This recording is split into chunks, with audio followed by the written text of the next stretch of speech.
The recap begins with a scene that unfolds in a slum where children run through the streets, their attention suddenly drawn to a golem approaching. Some of them eagerly call out to it, urging it to trade with them so they can get food. Someone explains that within Sector 50, a mysterious golem exists, its origins and owner unknown. However, what truly matters is its peculiar trade, offering food in exchange for junk. As the golem's eyes flash red, it surveys the area before abruptly turning away. The children express their frustration, recalling that it had accepted a flashlight the previous day but often refuses to take certain items without explanation. While they speculate on its behavior, another boy silently observes from above. His friend warns him against taking any rash actions, reminding him that there have been incidents where golems entered the streets and killed people. Despite the warning, curiosity gets the better of him. He leaps down from his perch, landing directly in front of the golem. Removing the strap of his backpack, he offers it up. The golem's eyes flash once more before it carefully takes the bag, lifting it over its head and pouring the contents into its mouth. The others watch in shock as, instead of rejecting the trade, it begins dispensing an unusually large amount of food in return. Jealous murmurs spread through the crowd as they question why it always takes his items and why he consistently receives more than the rest. The amount he gets would last at least 3 days. Some even consider taking it from him by force, but one of them points out his reputation, the ghost of 17th Street. The perspective shifts to that very street, also part of Sector 50, where the boy walks through a narrow alleyway. Though he moves calmly, the sound of multiple footsteps behind him reveals he is being followed. A quick assessment tells him there are 7 individuals trailing him. He calls them out, demanding to know how long they plan to keep up their pursuit. The group acknowledges his sharp senses, impressed that he noticed them despite their careful approach.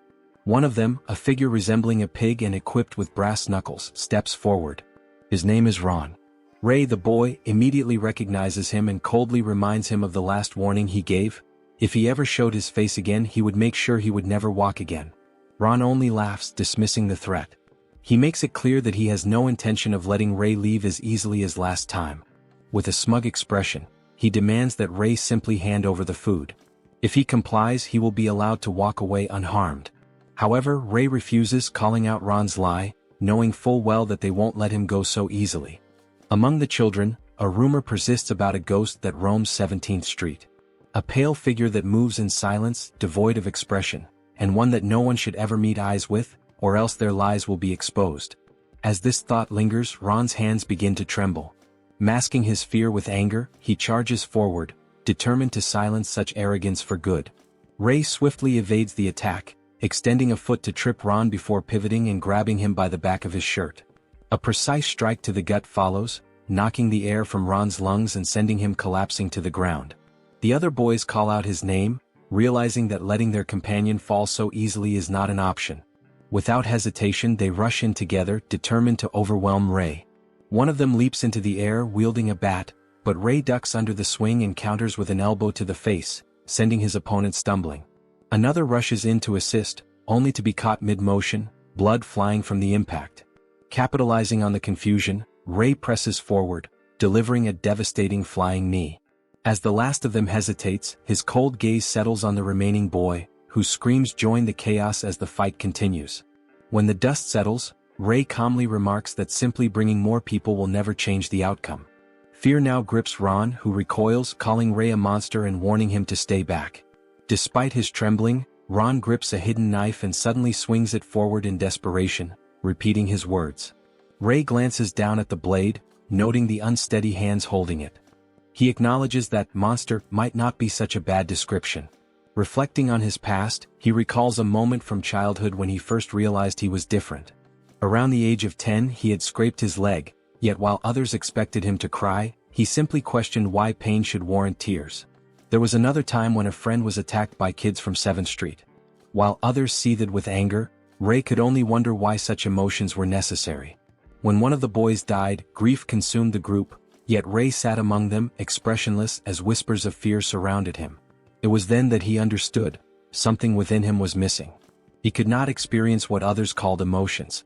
For years he questioned himself, wondering if he was in the wrong, if he could ever be like everyone else. Even now, 6 years later, he remains unchanged. He cannot feel as others do, but he has learned to read the emotions of those around him. Ray reminds Ron that using blades is an unspoken rule not to be broken, questioning whether he had intended to stab him from the start. Ron insists that he only picked it up from a nearby trash can, but Ray immediately detects the lie. A purple aura lingers around Ron's chest, revealing his deception. With his unique ability, Ray perceives a world unseen by others. Within every person, a vessel exists, filling with mana based on their emotions. Anger, hatred, and love manifest as red. Ridicule and apathy turn blue. Joy and excitement shine yellow. Countless other emotions create an intricate spectrum of colors. His world is painted with these swirling hues, forming a breathtaking yet chaotic scene. Despite his bravado, Ron remains paralyzed, trembling as he warns Ray to stay back. The aura around him deepens into black, a pure manifestation of terror. Ray slowly approaches, unfazed by the threats. As Ron stumbles backward, his panic reaches its peak. His vision blurs, his body shakes uncontrollably, and he presses against the wall, unable to escape. A liar like him, Ray declares, deserves punishment. He extends a hand toward Ron. Elsewhere, Ray walks beneath a bridge, making his way toward a shelter. Upon entering, he is greeted by a group of children, one of whom calls out his name. This is Pale, the leader of the underpass children. The others rush to him, relieved by his return. As the group gathers, they begin to assess the day's earnings. The pile before them is meager, barely enough to split among 7 people. Even Pale hesitates, uncertain if it will sustain them. Then Ray reveals what he has acquired from the golem. The others react with admiration, already expecting nothing less from him. Unlike their failed attempts, Ray managed to trade with the golem. He explains that the golem only accepts magical items containing residual mana, something invisible to those without the ability to perceive it. With Ray's contributions, the group now has enough to share. Pale distributes the food, starting with the youngest, Josephine, ensuring that each child gets a fair portion. Ray steps outside, lost in thought. The struggle to gather enough food has never ceased, and the burden of supporting this group remains his responsibility. If necessary, he considers returning to the warehouse. After all, he owes them his life. A year ago, buried in snow, he had resigned himself to death. Yet, these children had found him, struggling to pull him from the cold. They had seen the faint breath of life within him and felt true relief at his survival. From that moment on, he vowed to repay his debts, whether through gratitude or vengeance. As he stands there, Pale's voice calls out to him, drawing his attention back to the present. Pale insists that Ray should take his share as well. Ray nods but claims he isn't hungry, turning away. His stomach betrays him with a loud rumble, prompting Pale to break a cracker in half and offer it to him. Shifting the conversation, Pale mentions the black rain falling outside, explaining that heavy use of magic in the past may have altered the world's weather patterns. He speculates that things without mana might lack color entirely. The discussion shifts to mages, who live in lower-numbered sectors under vastly different conditions than those in the slums. Pale is convinced that the golem is the creation of a mage, while Ray entertains the possibility that it is merely a machine. However, Pale insists that magic keeps it running, his eyes filled with excitement. Eventually, Ray acknowledges that he shares the same belief. Observing the golem's movements, he notes how it absorbs ambient mana, channels it into its core, and releases it as black gas, reinforcing his suspicions. Despite these thoughts, he has more pressing matters to address. As he prepares to leave, Pale questions his destination. Ray states his intentions, unfazed by the heavy black rain. Pale warns him about the dangers, but Ray dismisses his concerns, instructing him to keep an eye on the river to prevent it from overflowing.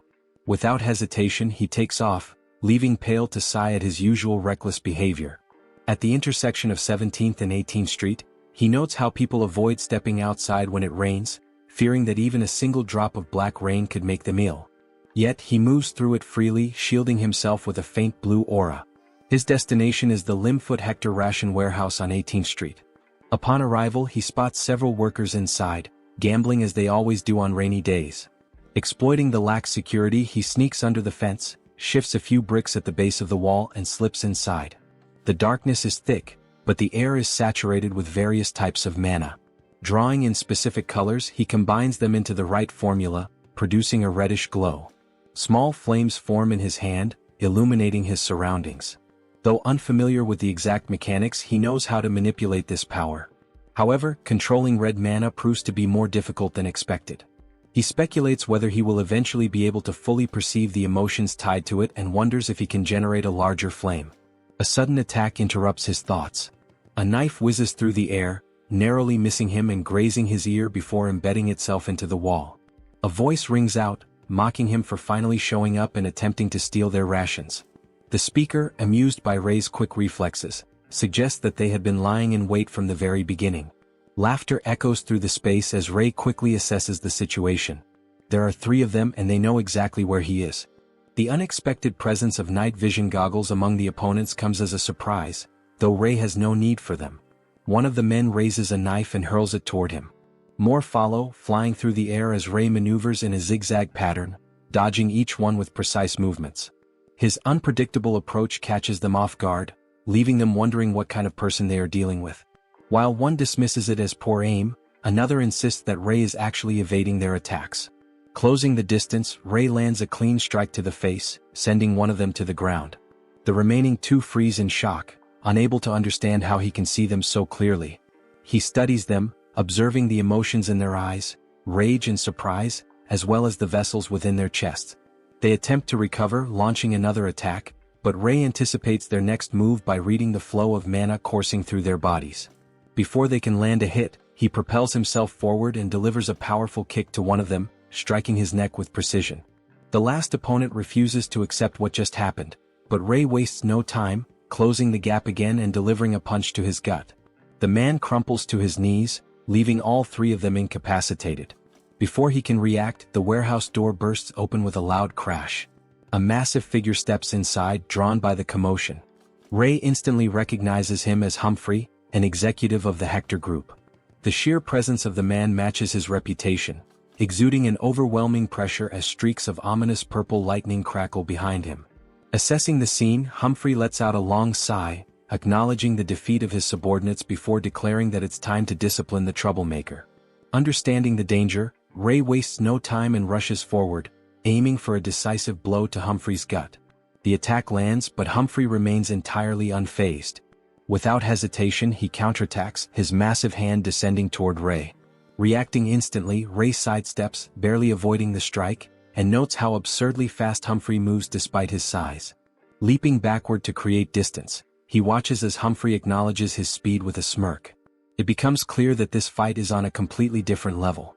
As Humphrey charges again, fist poised to strike, Rei instinctively realizes that a head-on confrontation is nearly impossible. If he wants to make it out, he will have to find another way. Rei ducks under an incoming attack, assessing his only real option, exploiting openings when his opponent lets his guard down. With that in mind, he pulls back his fist, now glowing red as mana surges into it, pressing it against Humphrey's chest. A burning sensation spreads across the larger man's skin, but in that brief moment, Humphrey realizes the attack was merely a distraction. By the time he reacts, Rei is already gone. The pursuit begins immediately, with others calling out that if he really fought Humphrey, he couldn't have gotten far. They spread out, searching every possible hiding spot, and Rei quickly understands that they have him surrounded. If he doesn't find a way out soon, they will catch him. Scanning his surroundings, he spots an opportunity and makes his move. His pursuers catch on quickly, shouting that he's near the entrance and shifting their focus in the wrong direction. Using the distraction, he climbs up onto a fence and leaps over it. He takes a moment to process what just happened. He successfully looted the infamous Hector Group's warehouse. If they catch him now, they won't hesitate to kill him. Yet, dying isn't his biggest fear. If he's gone, the kids under the bridge, the ones who rely on him, won't last long. And if that happens, he won't be able to repay his debt. That thought alone keeps him moving. Before he can put more distance between them, one of the guards spots him and shouts, immediately giving chase. Rei glances back, realizing he has no choice but to keep running. The others quickly join the pursuit, forcing him deeper into the alleys. His luck runs out when he reaches a dead end. Trapped, he comes to a stop as they taunt him, amazed at his speed but confident that it won't help him anymore. Gunshots would tear through the space if he made a wrong move. Demanding that he return what he stole, they threaten to put a hole in his stomach if he refuses. Rei quickly scans for Humphrey but sees no sign of him. That means the 2 standing in front of him are still manageable. Humphrey is the only real threat. One of them lunges, demanding a response, and swings wildly. Rei sidesteps, deflecting the strike, and counters with a brutal uppercut to the chin. Blood sprays from the man's mouth as he collapses to the ground. His partner rushes in to retaliate, but Rei grips his wrist, infusing his hand with aura, effortlessly halting the attack. The man stares in shock, unable to comprehend Rei's strength. Before he can react, Rei channels lightning into his free hand, raising it to the man's face. A surge of energy courses through him, sending violent jolts through his body. His screams echo through the alley before he collapses to the ground, unmoving. The brief silence is shattered by voices in the distance. Others have heard the commotion and are closing in fast. Rei knows he can't keep using magic endlessly. His stamina has limits and reinforcements will keep coming. Spotting a garbage bin nearby, he makes a split-second decision and dives inside. Moments later, his pursuers rush past, determined not to let him slip away. Hidden within the trash, he remains perfectly still, waiting for the right moment to escape. As the footsteps fade into the distance, Rei remains hidden, realizing that since they failed to find him, he might as well use this chance to rest for the night. Holding a knife to his stomach, he considers the risk of leading them back to the bridge, where the kids would be in danger. The steady rhythm of rain against the garbage bin fills the silence as he wonders when it will finally stop. His exhaustion catches up to him, and his eyes slowly close as he drifts into sleep. By morning, the rain has ceased and a sliver of light peeks through a crack in the bin. He stirs awake, assuming the area should be empty by now. Before he can move, a voice cuts through the silence, startling him. Turning quickly, he sees one of his pursuers standing before him. The man smirks, remarking that it was fortunate he returned. His gaze lingers on Rei, reading the color of his vessel, and the intensity of it confirms what he already suspected. Rei is still furious, yet far from fully recovered. A twisted grin spreads across the man's face as he notices the knife in Rei's grip, interpreting it as a challenge. Without hesitation, he lunges, declaring that he won't hold back. Raising his own blade high, he swings down, fully intent on ending it right there. Rei sidesteps, narrowly avoiding the strike, but the man anticipated the move, instantly adjusting for a counterattack. The blade whistles past, grazing Rei's hair as he loses his footing. Off balance and vulnerable, he barely registers the next attack descending toward him. Just as the blade is about to reach his eye, a deafening gunshot echoes through the air. Even the birds scatter in response. Blood splatters across Rei's face as his opponent collapses, the back of his skull torn apart. A new figure stands in the aftermath, gun still smoking. With an amused smile, he acknowledges the danger of the situation before casually lighting a cigarette, exhaling a plume of smoke as he comments on the mess Rei created so early in the morning. This is Niles, the black-haired boss of 17th Street. Rei notes his presence with mild surprise, remarking that he isn't usually awake at this hour. Niles confirms that someone called for him after hearing Hector's men were prowling around, so he decided to check in.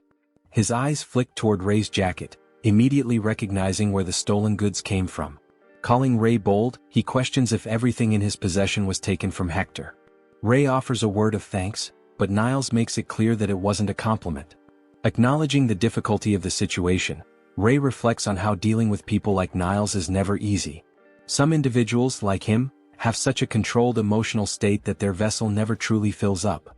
Niles, unimpressed, warns that Rei is going to get himself killed if he keeps this up. There are certain people he simply can't afford to cross. Rei dismisses the concern, stating that if he doesn't, starvation will be the only alternative. With a sigh, Niles remarks that his debt is now repaid.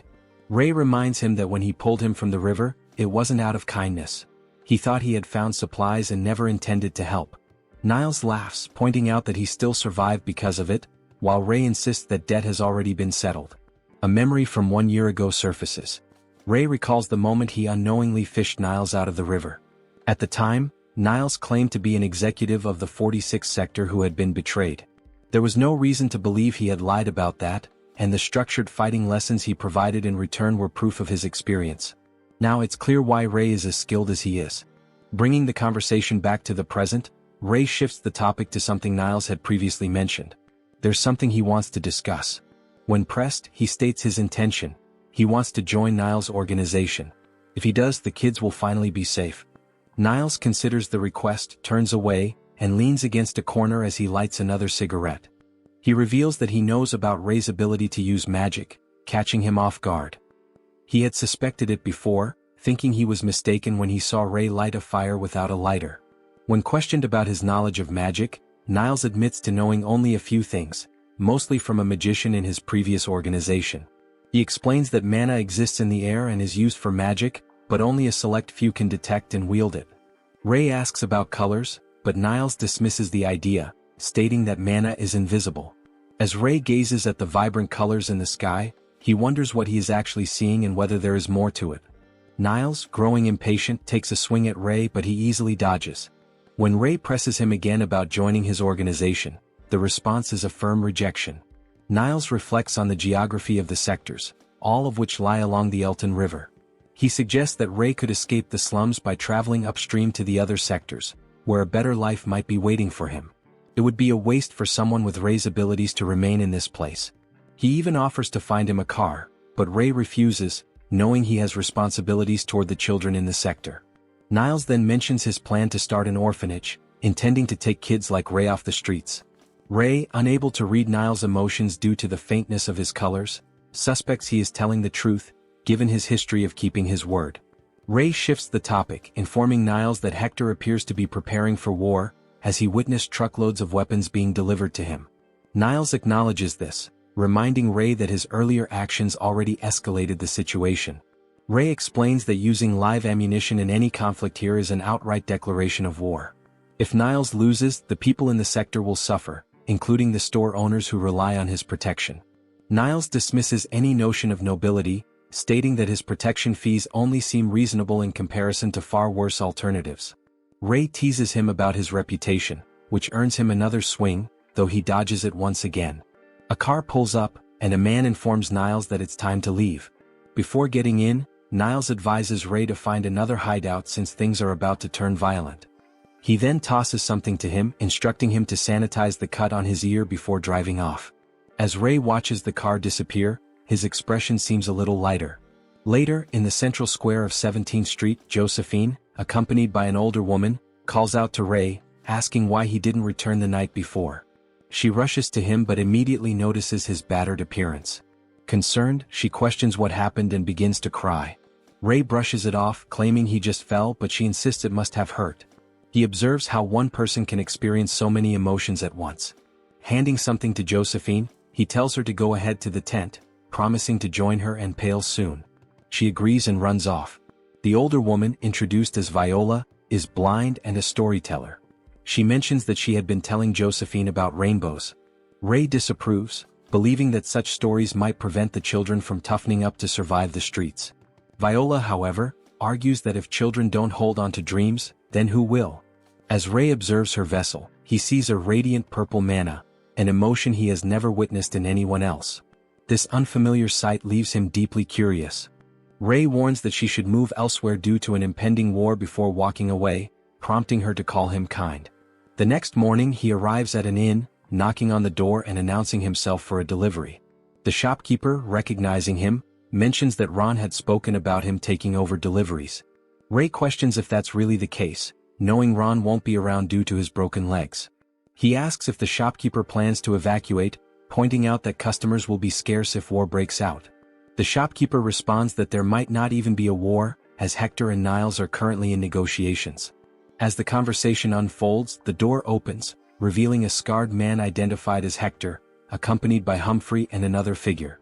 Hector takes notice of Ray, expressing surprise at a child working while adults flee. Commending his work ethic, he gives him money to buy himself something and prepares to leave. Humphrey lingers, glaring at Ray with suspicion upon noticing the bandage on his ear. Recognizing him, he remains silent before finally departing with the others. Ray senses that Humphrey has realized something but is unsure why he chose to say nothing. Inside, the shopkeeper rushes to Niles for an update. Niles, cigarette in mouth, confirms that negotiations have failed, leading to an inevitable war. The terms demanded were unreasonable, with Hector's side wanting to absorb his organization. The shopkeeper laments that the store will be closed indefinitely, while Ray contemplates the situation. He realizes that once war begins, movement will be restricted, making food stockpiling a priority. As he leaves, a speeding car catches his attention. Recognizing it as Humphrey's, he notes that such a vehicle is unfamiliar in Sector 15, raising his suspicions. Following it, he reaches the 18th Street base of the Hector group, where the arriving car is met with reverence. A man exits, referred to only as Mage. His presence is striking, and Ray observes an immense, dark blue mana surrounding him, resembling that of golems in motion. Rings encircle his vessel, seemingly controlling the mana's flow. Realizing the danger this man poses, Ray hurries to warn Niles. Back at Niles' base, preparations for war are in full swing. Weapons and ammunition are being distributed as chaos unfolds. Ray rushes in, startling a man who questions his sudden appearance. Dismissing it, Ray asks for Niles' whereabouts, only to learn that he has left to make further preparations. Though unable to explain the nature of the threat, Ray insists that Niles must be warned about a man wearing a monocle on Hector's side. Later, under the bridge where the children sleep, one of them stirs, making a comment about the war. Pale hopes it will not last long, while Ray predicts it will end within a week. When asked who he believes will win, he remains uncertain, acknowledging that both sides are evenly matched. However, for the sake of the children's safety, Niles has to emerge victorious. Ray understands that if Hector wins the war, the children will be sold into slavery. As Pale speculates that the battle has already begun, a massive explosion shakes the area, leaving them unsettled. The noise is unlike anything they've heard before, and Ray senses that something is terribly wrong. Meanwhile, on 17th Street, gunfire erupts as the fighters struggle against a golem, their bullets proving useless. The creature, enveloped in a dark blue aura, unleashes a devastating energy blast, instantly vaporizing one of the men while another is left drenched in blood. As panic sets in, the golem mercilessly tears a man in half before returning to its controller, a man with a monocle who casually remarks on the stench of the battlefield. He instructs the golem to clean up, and the destruction continues. Back at the underpass, Pale grows more anxious as the sounds of battle intensify. Ray prepares to leave, but Pale insists they should stick together. Ray, however, tells him to stay with the children and promises to return. As Ray ventures out, he finds the city engulfed in flames, littered with corpses. Among the fallen, he spots a familiar face, one of Niles's men barely clinging to life. The dying man reveals that Hector's forces brought a golem, controlled by the man with the monocle, and that Niles's group was no match. With his final breath, he urges Ray to flee before succumbing to his wounds.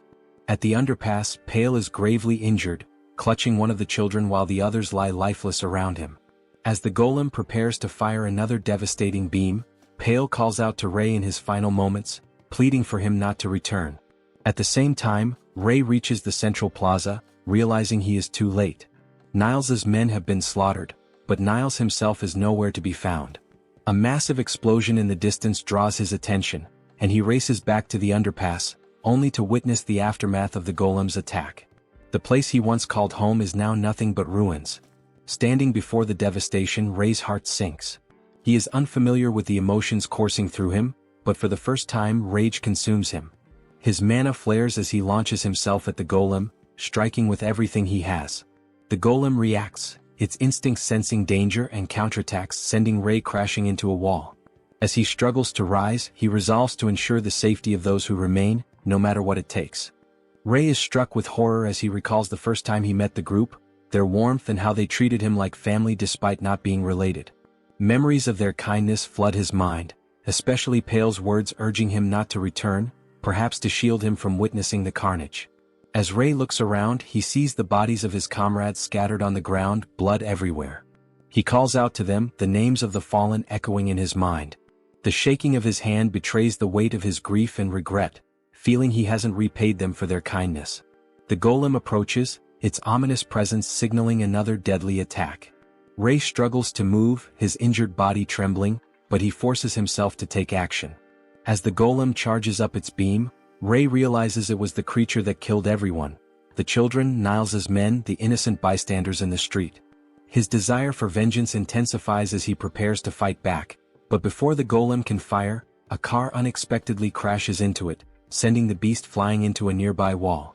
Niles emerges from the wreckage, rushing to Ray's side, relieved that he's not seriously injured.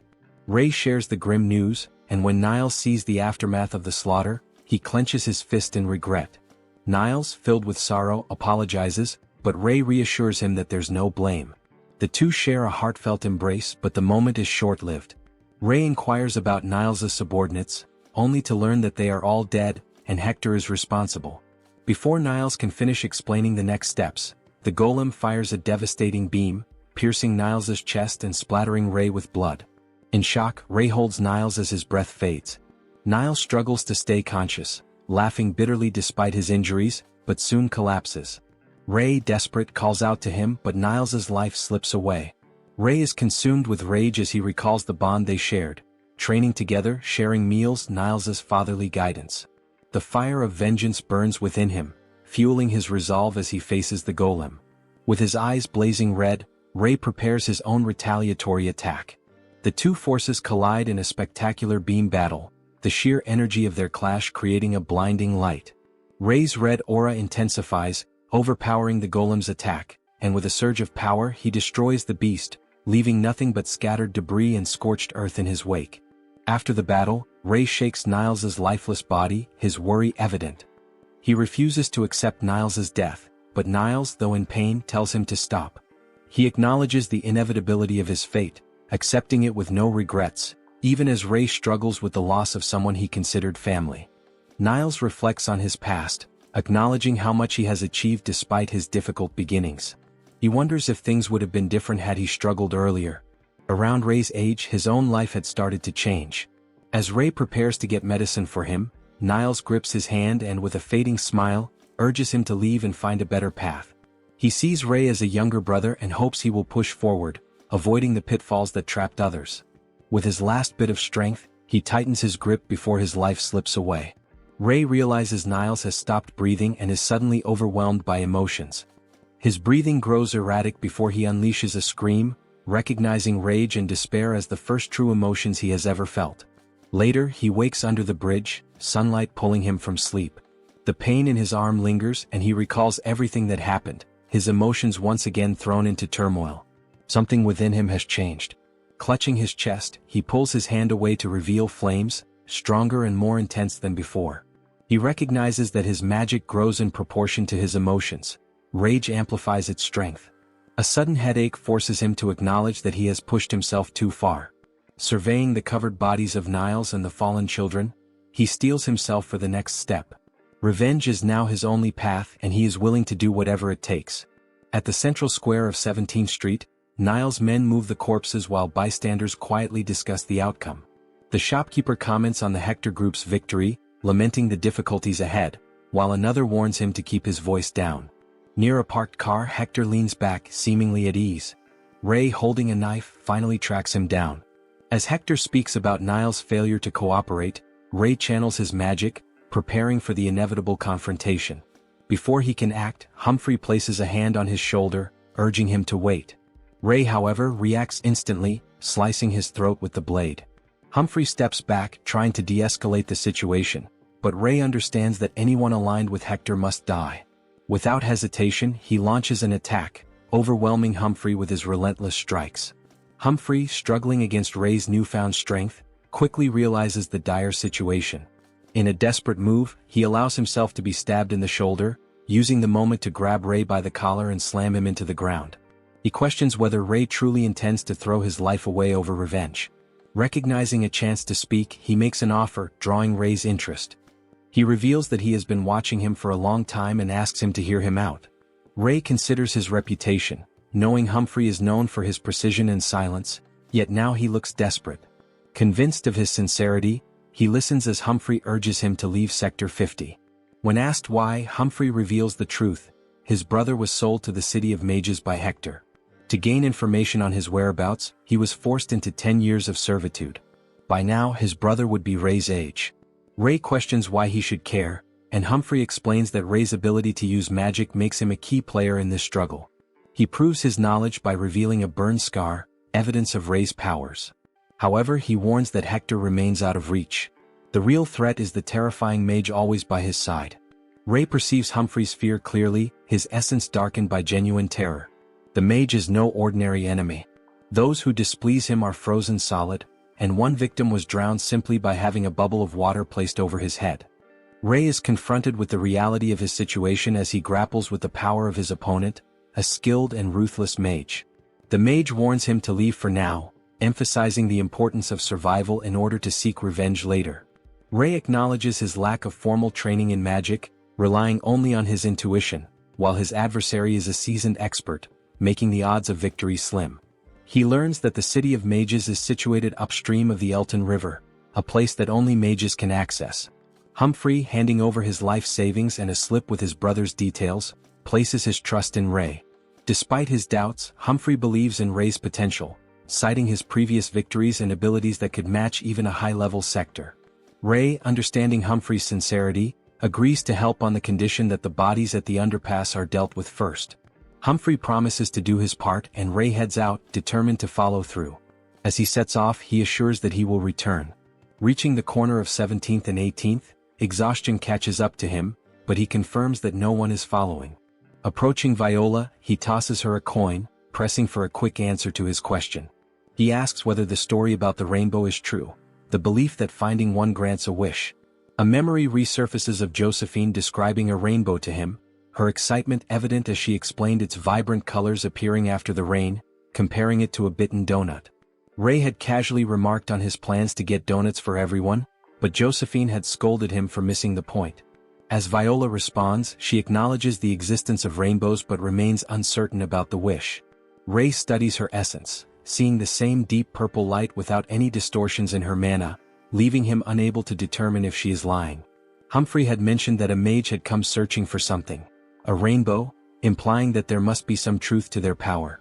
Ray asks if finding one could truly allow him to make a wish and bring back the dead. Viola merely smiles, neither confirming nor denying, suggesting that if it were possible, one would need to follow through to see. He notices a flicker in her energy but cannot tell if it shifts.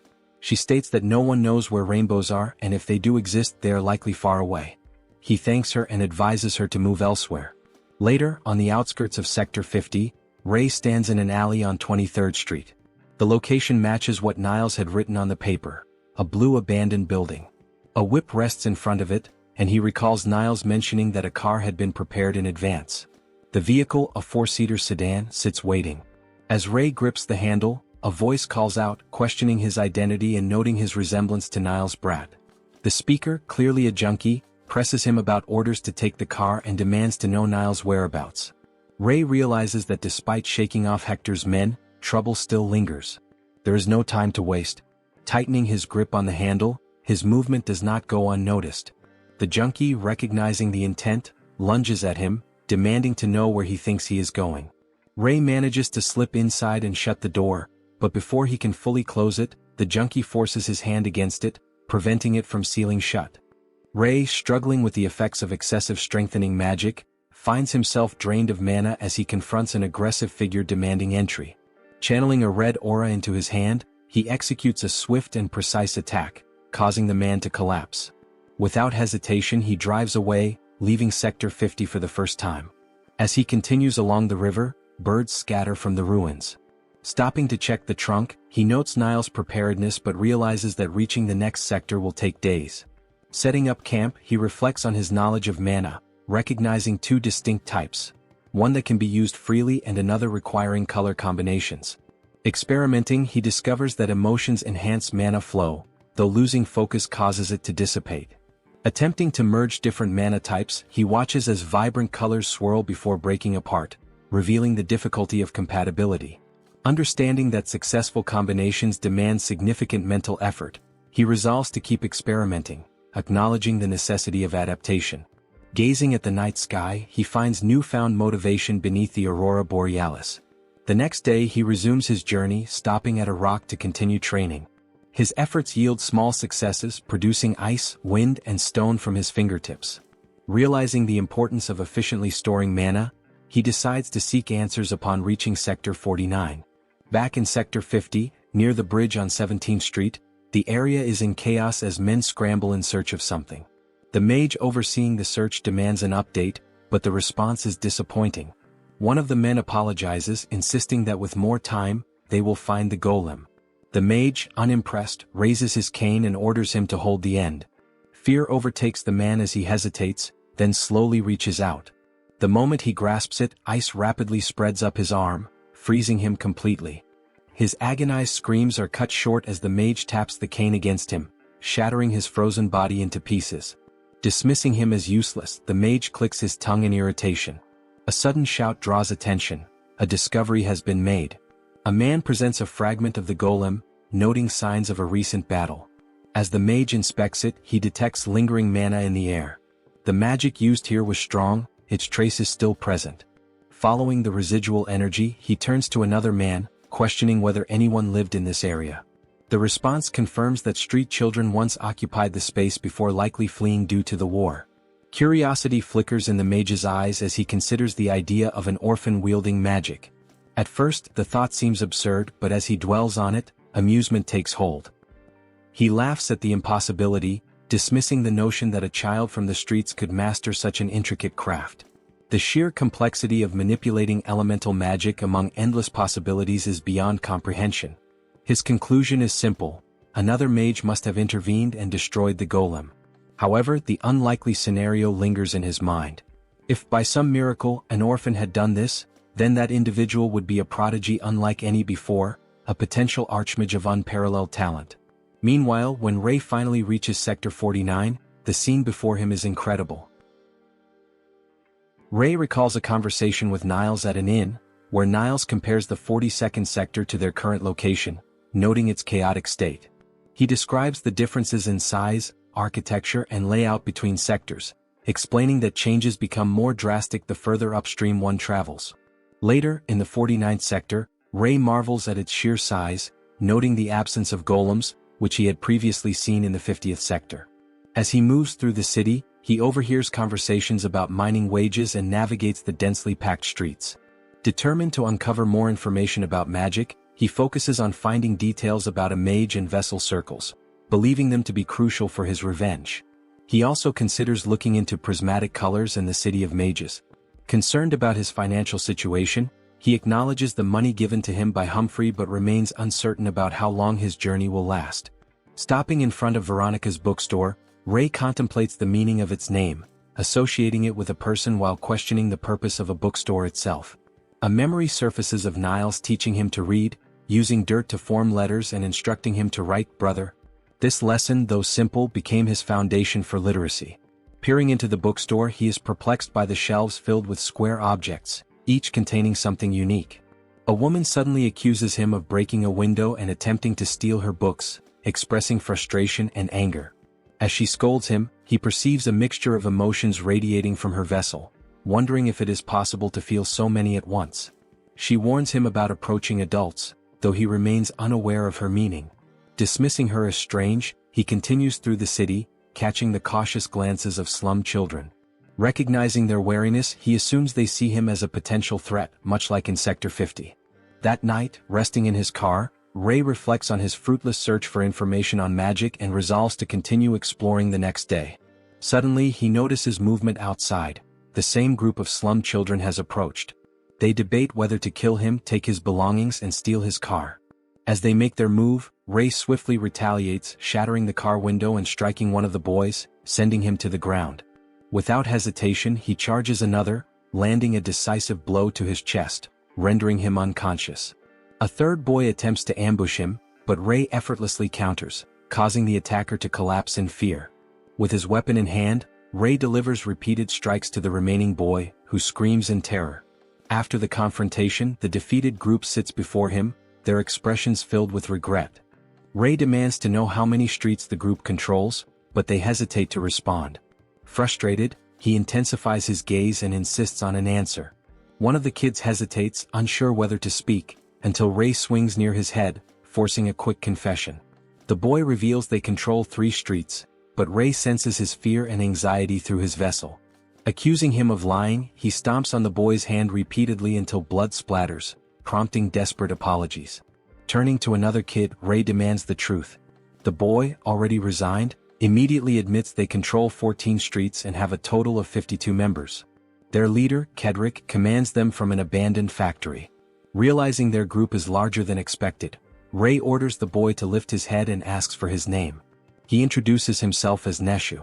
Pressing further, Ray inquires about the orders given by their leader. Neshu confesses that they were instructed to beat him within an inch of his life and steal his food. When asked for more details, he hesitantly adds that their leader has been watching everything. Suddenly, one of the kids lunges at Ray from behind with a knife. Without hesitation, Ray releases a blue aura, recognizing the hidden observer. The force of his energy sends the attacker flying backward. The kid, overwhelmed by the sudden burst of power, struggles to comprehend what's happening as wind and dust swirl violently. In an instant, Ray delivers 2 swift strikes, one to the face and another to the chest, dropping the boy to the ground. Standing over him, Rei issues a warning, gripping his hair and radiating a murderous presence before heading back into town. Reflecting on his surroundings, Rei notes that the people of Sector 49, like those in Sector 50, have no understanding of magic. He recalls hearing that books contain vast amounts of written information, reasoning that if all kinds exist, then there must be ones about magic. As he moves through the city, someone steps in front of him, calling out and insisting that he come with them. They clarify that they have no intention of fighting, urging him to relax.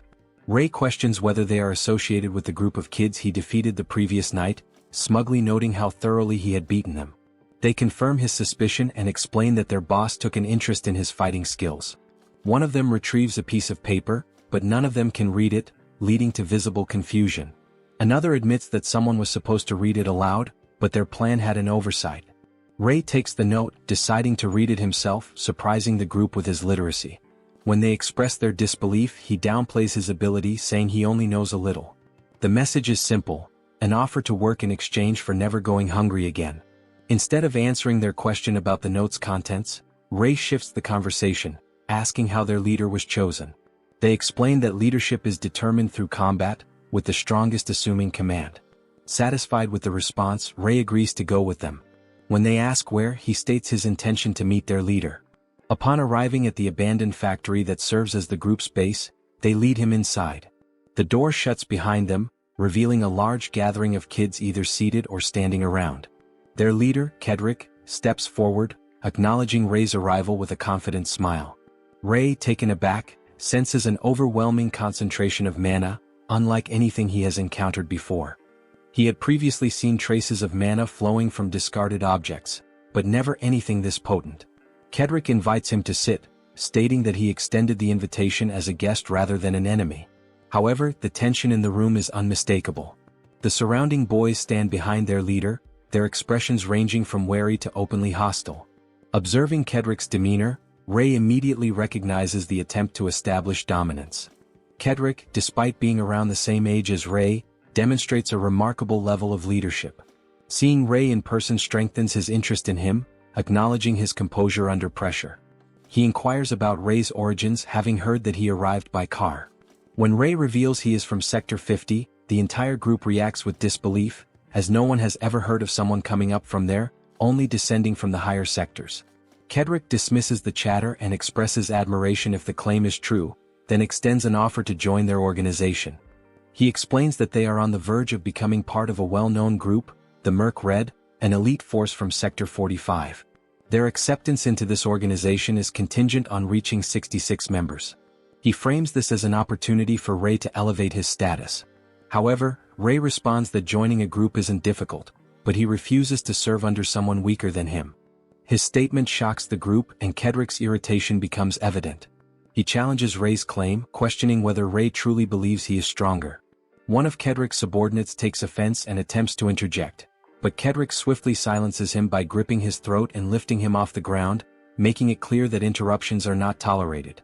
As the man struggles, Rei discerns that Kedrick is using strengthening magic, though not from his own ability. The power is emanating from his ring. Wanting to test its influence, Rei snaps his fingers, severing the mana flow from the ring. Kedrick glances at it but merely laughs, brushing off the momentary disruption. Rei pushes further, maintaining that Kedrick is weaker than him and declaring that he will defeat him. In a sudden burst of rage, Kedrick hurls a table past him, demanding he repeat himself. Seeking validation, he turns to his men, who immediately affirm his strength. Rei, however, notices how the ring reacts to Kedrick's emotions and suspects its influence runs deeper than just physical enhancement. Determined to settle the matter, Rei challenges Kedrick for leadership. Kedrick accepts, but instead of an immediate battle, he schedules it for a week later, ensuring that all the gangs in the area will witness the outcome. He implies that Rei will soon regret his decision, but Rei remains unfazed. Before parting, Rei inquires about the ring's origin, and Kedrick cryptically suggests that he will learn the truth only if he wins. The next day, as Rei roams the streets, he contemplates the ring's nature. Before he can dwell on it for long, he senses something rapidly approaching from behind. Turning just in time, he catches a rock aimed at his head. A group of kids, wielding baseball bats, jeer at him, questioning his presence. More figures emerge, blocking his path, threatening him for walking through their territory. They assert their control over the streets and warn him against running, eager to put him in his place. Unimpressed, Rei dismisses their words, urging them to fight rather than waste time talking. It has become clear that news of his upcoming battle with Kedrick has spread, prompting others to challenge him. While Kedrick's gang refrains from attacking him as ordered, rival factions see him as a threat to their dominance. In response, multiple groups have formed alliances to hinder his movements. Yet, despite their efforts, everything is unfolding just as he intended, making their opposition irrelevant. As Rei continues to refine his magic, he notices that his spells are becoming more potent and his casting speed is improving with experience, provided his mental power remains intact. Engaging in fights proves to be a useful tactic, but his attention shifts to something else. Someone has been observing him. Turning toward the street, he calls out to the hidden figure, who hesitantly steps forward. The boy appears nervous, his gray hair and emotionless expression making him stand out. He quickly assumes Rei must be the hunter he has heard so much about. Despite his small stature, the boy moves alone, something Rei finds odd given his apparent lack of combat ability. When Rei questions him, the boy, introducing himself as Philip, clarifies that he is not there to fight. Instead, he presents an offer and leads Rei toward their destination. As they walk, Philip explains that he works near the Easton garbage dump and has heard countless rumors about the hunter. The name has spread due to the way Rei, a stranger, has defeated others so effortlessly. Eventually, they arrive at a large warehouse, and Philip enthusiastically welcomes Rei inside. The place is bustling with activity, revealing itself to be more than just a simple shelter. Philip, calling it the Philip Hotel, proudly claims ownership of the place. Rei takes in the scene, noting that there are over 100 people present. Philip corrects him, saying there are exactly 186, including those outside. Rei immediately recognizes a common trait among them. They are all either very young or physically small, making it difficult for them to join any other groups. Philip elaborates that in Sector 49, the mines claim many adult lives, leaving behind an excess of children. Since shops are often willing to hire them and existing street groups cannot accommodate them all, he has struck a deal. By monopolizing available work and offering bribes to certain groups, he ensures the survival of these outcasts while acting as a broker and providing shelter. When Rei asks if he built all of this on his own, Philip confidently confirms it, emphasizing the effort he put into establishing such a system. Their conversation is briefly interrupted when a boy named Jonathan rushes over. Philip checks in on his restaurant job, and Jonathan assures him that everything is going well, handing over next month's rent. After thanking him, Philip discreetly verifies the payment in his notebook, recording the transaction immediately. When Rei curiously asks about the notebook, Philip explains that it is essential for managing the hotel. He even offers to let Rei examine it, though he doubts he will understand much. Flipping through the pages, Rei finds an entry about himself, listing rumors of his origins in Sector 50 and noting that he lives in a car. The entry is even marked in red, signaling its importance. Philip, surprised that Rei can read, quickly apologizes, admitting that he enjoys observing people. Rei, unfazed, tells him there is no need to apologize since it does not bother him. Relieved, Philip leads him deeper into the warehouse, introducing him to two men. One of them immediately reacts with suspicion, questioning Philip's decision to bring an outsider into their space. Philip reassures them, reminding them that he had mentioned inviting the hunter as a guest. Philip leads Rei inside, stating that this space is his own and inviting him to make himself comfortable. Rei admits that his first impression of Philip made him suspect a scam, but Philip assures him otherwise, emphasizing that credibility is the foundation of business. Money can be regained, but once trust is lost, it is difficult to recover. Rei observes that Philip does not seem to be his age and presses him about the proposal he previously mentioned. Philip appears nervous but steels himself, recognizing the necessity of pushing past his apprehension for the sake of profit. His eyes gleam with excitement as he finally presents his offer.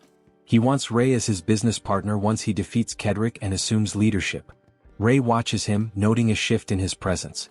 The dark energy that once surrounded him has lessened, replaced by a newfound confidence. When questioned about the likelihood of victory, Philip acknowledges the possibility of failure but remains convinced of Rei's chances. His reasoning is based on observation, a skill he prides himself on. Philip explains that careful scrutiny of a person's behavior reveals much about them. He points out a particular habit of Rei's, his tendency to lower his gaze when speaking, focusing on people's chests rather than their eyes. While Philip is unsure of the cause, he speculates it may be linked to a past trauma. As he continues, Ray interrupts, pressing him for more details on other habits he has noticed. Philip mentions how Ray always steps with his right foot first when rounding a corner, likely an instinctive readiness for potential threats due to his right-handedness. He also highlights patterns in Ray's fighting style. Ray acknowledges that no one has ever analyzed him with such precision before. Most people perceive him superficially, viewing him as menacing or abnormal. In Sector 50, this perception followed him everywhere. Even now, he struggles to feel emotions beyond anger and sorrow unless he consciously focuses on them. Philip, however, seems like a clue to his emotional growth. Philip then assesses Kedrick's weaknesses, explaining that he often loses control in combat, whereas Ray remains composed and reads his opponent's movements, which increases his chances of victory. Before Philip can finish outlining the details of payment, Ray abruptly accepts the offer, catching Philip off guard. He insists that the specifics can be figured out later but warns Philip not to take the matter lightly. Amused, Philip agrees, but Ray has a condition. He needs Philip to use his connections to locate something for him. 2 days later, Ray sits by his car while a mechanic works beneath it. The mechanic remarks on the car's rough state, joking that it looks as if Ray crossed the desert. He also notes Philip's clear interest in Ray, as it is rare for him to send someone as skilled as himself for a task. Ray remains silent, merely observing. The mechanic asks for a wrench and a 6mm nut, prompting Ray to use mana to levitate them from a nearby toolbox. The mechanic, momentarily confused, questions whether the items had always been there before laughing it off. With the repairs complete, the mechanic explains that aside from the engine overheating, the vehicle was in decent shape. He replaced the coolant with a high-grade version he secretly obtained from his shop, ensuring it would run smoothly. He casually remarks that Philip had requested the favor, adding that Philip is his benefactor. Without him, he would have struggled to find any work, which is why he willingly shares a portion of his earnings with him. Ray receives a message from an acquaintance who hands him a paper, explaining that memorizing the entire message would have been difficult. The man bids farewell, referring to Ray as the hunter. As Ray examines the note, he recalls a recent conversation where he had requested information about mages. Philip had assured him that his information network could gather details quickly, especially on anyone even remotely suspicious. Sitting in his car, Ray reviews the collected intelligence, acknowledging the volume of information acquired in just a few days. While much of it seems unimportant to him, one particular detail captures his interest, prompting him to investigate further. He observes a man carrying 2 large boxes and eliminates one suspect based on a missing distinguishing mark. His attention then shifts to an individual involved in an unusual incident. A pipe, falling from above due to an accident, was seemingly deflected by a sudden gust of wind, sparing the man from harm. Notably, he exhibited no surprise, reinforcing the possibility that he might be a mage. As Ray emerges from an alley, he finds himself in front of Veronica's bookstore, where a group of kids loiters outside, discussing the situation. They note that the store remains closed and speculate that it might soon go up for sale. Their conversation reveals that someone is offering double payment if the store is sold, and they intend to escalate their actions by throwing rocks at the second floor, hoping to drive the occupants out. The girl from before steps outside, confronting them and accusing them of throwing the rocks. Though she stands her ground, Ray observes that her mana reflects both courage and fear. The kids mock her, pointing out her trembling, and express resentment over her having a home while they lack a place to stay. As she insists that the adults will handle the situation, a rock is thrown near her head, startling her. The group continues their harassment, emboldened by the lack of resistance. One of the boys prepares to throw another rock directly at her face. As Ray moves to intervene, he hesitates upon witnessing a sudden burst of light blue mana from her outstretched hands. A gust of wind deflects the rock, shocking the kids. Though confused, they dismiss the event as a trick and attempt to throw more. Ray, however, immediately recognizes the magic for what it is. The girl, overwhelmed by the situation, demands that they leave. Instead, they mock her further and launch another barrage of rocks. Closing her eyes, she realizes she cannot deflect them all. At that moment, Ray raises his own hands, releasing his own mana. The resulting gust not only stops the rocks but forcefully hurls them back, striking 2 of the kids directly. Startled and in pain, they begin to cry. Emerging from the alley, Ray casually tosses a rock into the air as the frightened kids look on. He glances up at the girl, greeting her in a way that leaves her visibly surprised. Shortly after, the kids are seen beaten up in an alleyway, and the girl expresses her gratitude to Rei for helping her. He dismisses the need for thanks but brings up something he wants to ask. They both end up asking nearly identical questions, one about magic and the other about being a mage.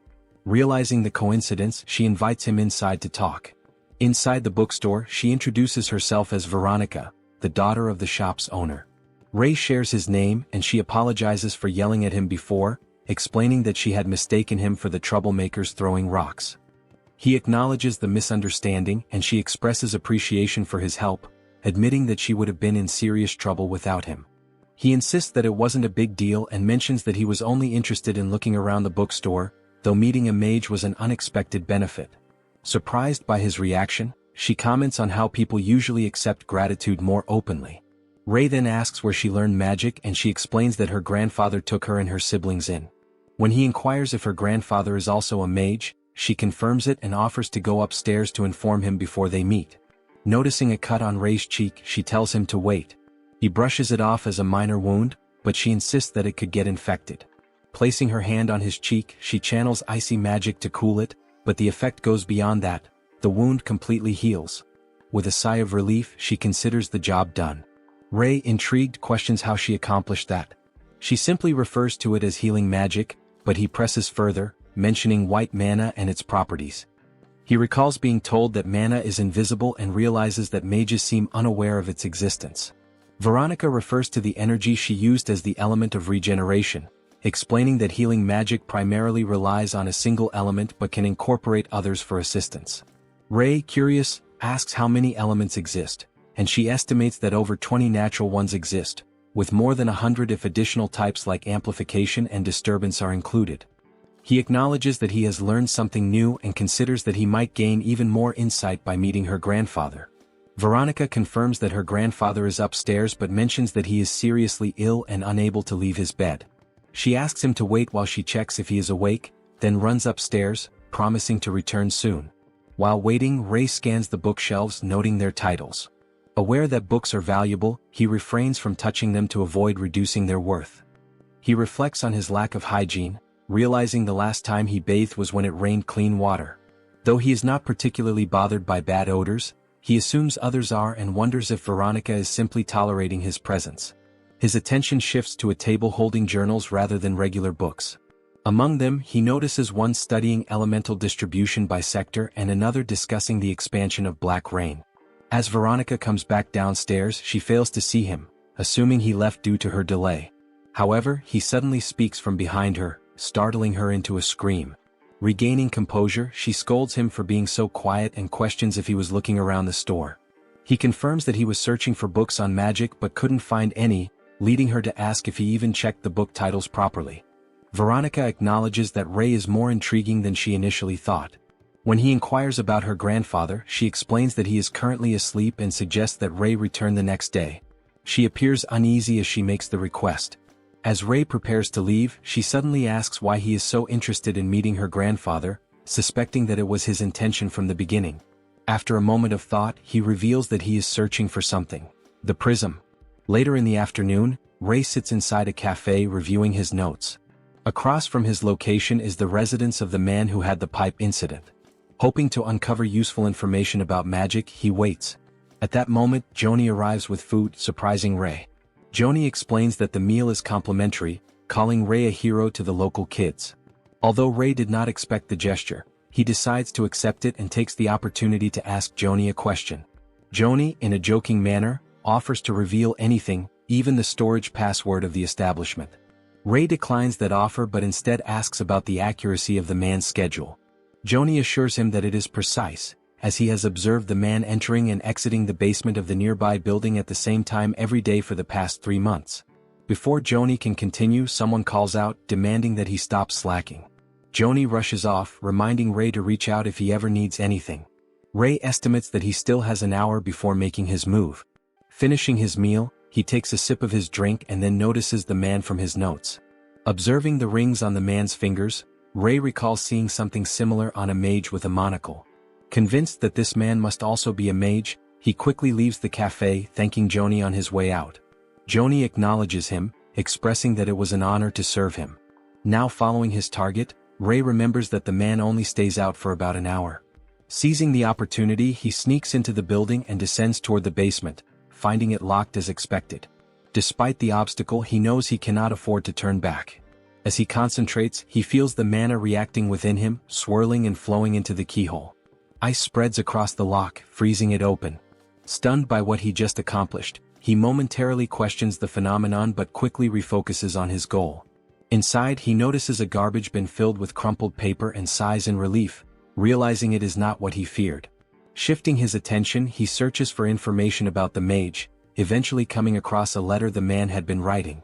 The contents mention a red bloodstone that has been growing stronger, as well as something about 66 orphans. Based on the details, Ray suspects that this man might be a former executive of the Red Merc, the same organization Kedrick had spoken about. The letter suggests that the man has been expelled. As he continues investigating, he senses something emanating a red aura. Opening a container, he finds a collection of jewels, identical to the one embedded in Kedrick's ring. Realizing this must be the red bloodstone mentioned in the letter, he notes that its mana behaves differently, absorbing ambient energy with far greater efficiency. Intrigued, he wonders what effect it would have on his magic. Testing his theory, he conjures a flame in his hand. The resulting fire is not only larger than usual but also deeper in color. He notes that the process took less time than expected, demonstrating the stone's influence. However, his experiment is interrupted by the sound of approaching footsteps. The man has returned far earlier than anticipated. As the door opens, the man grumbles to himself, annoyed that he forgot his wallet. He laments his growing forgetfulness, suspecting it may be the reason his boss abandoned him. Speaking in third person, he inadvertently reveals his name, Walter. Determined to regain his place in the organization, he mutters his plans aloud. Hidden near the door, Ray remains silent, observing. Walter continues talking to himself, mentioning that he needs to buy extra supplies this time so he won't have to leave again soon. As he moves to depart once more, Ray sees an opportunity to escape. However, before he can act, Walter suddenly pauses, recalling something else he needed. Walter grips the doorframe, mentioning his need for rat poison before turning his attention to Ray with a sinister grin. He reveals that he was aware of Ray's presence all along, prompting Ray to attack. His blade connects, drawing blood, but Walter remains unfazed, cursing as he clutches his wounded face. Ray steps back as Walter, wiping blood from his eyes, questions whether he is an assassin from the organization. Dismissing that notion upon seeing his young opponent, Walter demands to know how the door was unlocked. Without hesitation, Ray charges forward, determined to subdue him and extract the information he needs. However, Walter uses strengthening magic, catching Ray's blade with his bare hand. Amused, he taunts Ray for underestimating an adult, though his trembling hand betrays his struggle. Ray quickly deduces that Walter infused mana into his hand to reinforce it, allowing him to block the strike without injury. Drawing his weapon, Walter warns that he had been holding back but will no longer restrain himself. He lunges at Ray, who begins analyzing the magic technique used against him. As Walter's attack descends, he is shocked to see Ray mimic the ability flawlessly. Unable to comprehend how Ray replicated a technique he claims to have invented, Walter is caught off guard as Ray counterattacks. Though he evades the first strike, Ray's follow-up lands, cutting into his side. Wounded and bleeding, Walter laughs, convinced that Ray was sent by the organization. He recalls rumors of an assassin capable of copying magic and assumes his opponent fits that description. Ray, remaining in the shadows, lowers his voice to conceal his identity and demands answers. Walter, still amused, acknowledges the rumors but refuses to yield, deciding instead to force his former boss to recognize his abilities. Suddenly, Walter ignites his own body, summoning a massive firestorm within the room. His skin chars as he declares his intention to confront his boss personally, daring Ray to survive long enough to deliver the message. The raging flames generate intense mana flow, causing red energy to surge through Walter's body and blood vessels. The sheer force of it threatens to overwhelm Ray, who relies on his own mana to withstand the heat. With a triumphant roar, Walter channels the energy into a powerful dual flame attack, launching a fireball directly at Ray. Reacting quickly, Ray manipulates swirling mana of various colors to counter the blast, dispersing it in multiple directions. Walter laughs, insisting that if Ray was truly an assassin, he should be capable of magic on this level. As their confrontation continues, Walter warns that playing defense will only deplete Ray's mana. Ray, recognizing the danger, realizes he cannot approach due to the surrounding flames. his protective barrier won't hold much longer. Meanwhile, Walter brings his hands together, intensifying his power, preparing an even stronger attack. Rei dismisses his protection magic, deciding to focus on extinguishing the fire instead. Walter, bewildered by this sudden move, notices water forming around him and struggles to understand how Rei is wielding two primary magic types simultaneously. Realizing that Rei may not be the assassin he initially assumed, Walter is caught off guard as Rei coats his fist in water and strikes, unleashing a vortex that overwhelms him. Once the dust settles, the aftermath reveals Rei drenched, with water pooling around him. His nose bleeds heavily, a consequence of pushing his magical abilities to their limit. Reflecting on the battle, he acknowledges Walter's strength and the incredible efficiency of his magic. The experience makes him reconsider his current power level, realizing that he is still far from ready to exact his revenge. Despite managing to seize a few bloodstones, he regrets not taking more. The following morning, Rei arrives at Veronica's bookstore, where she immediately notices the change in his attire. He explains that he discarded his raincoat to avoid recognition, ensuring Walter wouldn't connect him to their encounter. As they converse, Rei catches sight of two children anxiously watching him before quickly shutting the door. Veronica introduces them as her younger brothers, Malta and Jalfin, whom her grandfather took in from the orphanage. When Rei questions if this was for the purpose of teaching magic, she confirms his suspicion, surprised that she had overlooked that detail. She then leads Rei inside to meet her grandfather, Graham. Upon meeting Graham, Rei immediately senses the presence of a powerful mage. With 4 rings engraved on his vessel, Graham surpasses the strength of the previous mage Rei had encountered. Expressing his gratitude, Graham acknowledges Rei's help in dealing with the troublemakers Veronica had faced, something he himself could not handle due to his deteriorating condition. Rei downplays the difficulty of the task while analyzing Graham's vessel, recognizing the layers of emotions it holds. Unlike conventional mana, these emotions have left permanent traces, making them difficult to interpret. Graham then turns the conversation to Rei's inquiries, noting that Veronica mentioned his proficiency in magic. When Rei admits there is much he does not understand, Graham assumes he must be from elsewhere and asks about his origins. Sensing Rei's hesitation, Graham proposes a game where the winner of each round gets to ask the loser a question. As he releases a controlled flow of mana, Rei immediately reacts, demonstrating his sharp perception. Graham acknowledges Rei's keen senses and explains the nature of the magic between them. He describes the element of maintenance, an essential force that allows magic to sustain itself without external interference. Graham explains that the element of maintenance is the most difficult to control due to its role in sustaining homeostasis. Rei, however, surprises him by sensing another element within it, one with distinct shades of gray. This revelation astounds Graham, who realizes that Rei has identified the elements of maintenance and continuation with ease, something that even experienced mages struggle to accomplish in a lifetime. This discovery is bittersweet for Graham, as he recognizes Rei's rare talent yet laments that he has little time left to live. Instead of revealing the name of the second element outright, Graham insists that Rei must win their game to earn the answer. The challenge is simple. A sphere formed from 2 elements hovers between them, and the goal is to pull it toward oneself. Since Graham is the more skilled mage, he offers a handicap by positioning the sphere closer to Rei. Understanding the difficulty of the match but acknowledging the fairness of the setup, Rei agrees to begin. However, before he can react, the mana is instantly drawn away, and the sphere lands in Graham's hand in the blink of an eye. Stunned by the sheer speed, Rei realizes the gap in their abilities. As the victor, Graham claims his right to ask a question and inquires about Rei's magical training. Rei responds that he is self-taught, which surprises Graham yet again. When Rei asks whether this is truly rare, Graham deflects, reminding him that answers must be earned by winning. Determined not to keep losing, Rei immediately requests another round. Once again, Graham effortlessly secures victory, reinforcing that the game hinges solely on one's ability to handle mana rather than the number of rings a mage possesses. Realizing that he is only revealing information about himself without gaining anything in return, Rei strategizes a new approach. The next round begins with both competitors pulling against the sphere, their magic clashing in a battle of force. Rei subtly alters his technique, imbuing his left hand with magic in a way that Graham did not anticipate. This shift in tactics grants him victory, prompting Graham to acknowledge his adaptability. As per the rules, Rei earns the right to ask a question and chooses to learn the true nature of mana.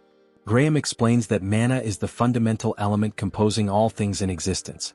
While it cannot be directly seen or touched, its presence can be inferred through secondary phenomena such as lightning, fire, and hail.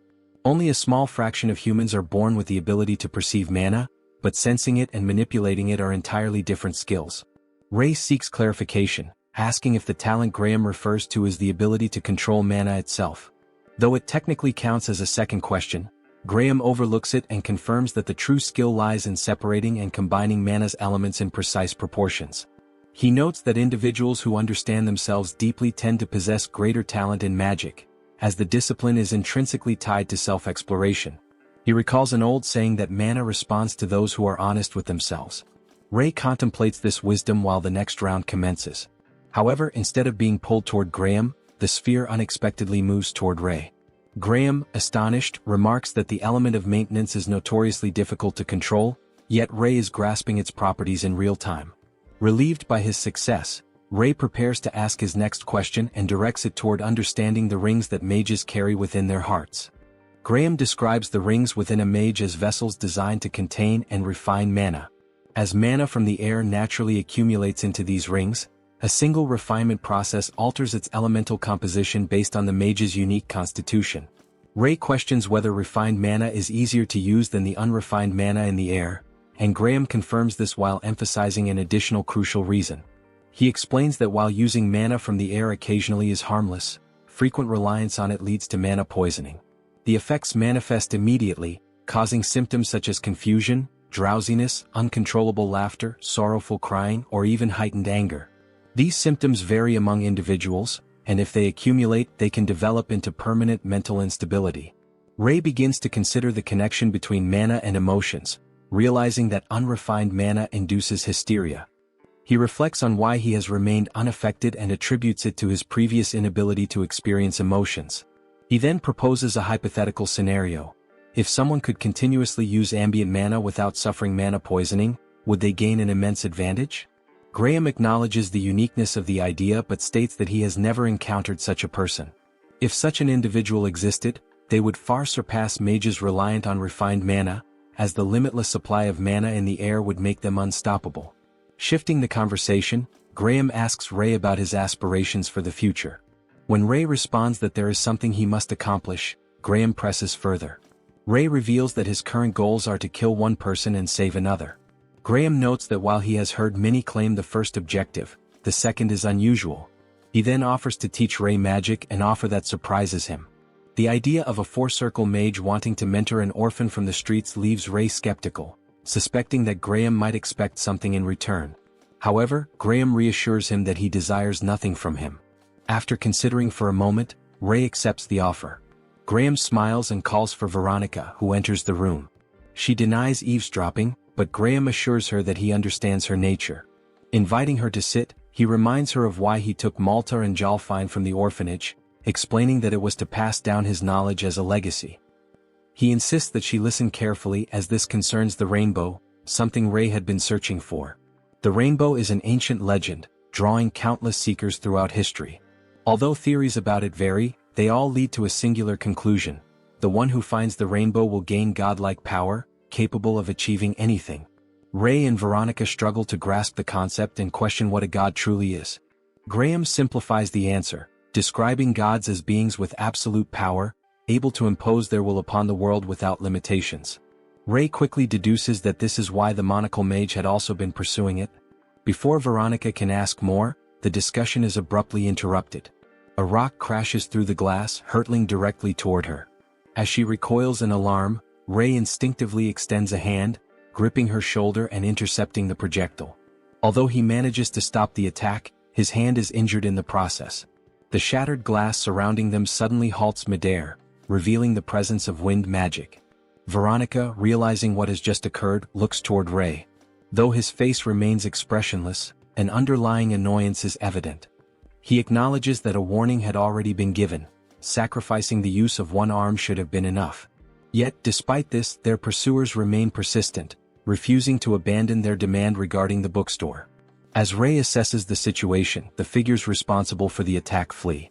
Graham expresses his gratitude, acknowledging that Ray has saved them once again. He admits that he should be the one handling the situation, but his physical condition prevents him. He hopes that Veronica can heal Ray's injury. She applies her magic to his hand, assuring him it will be fine soon.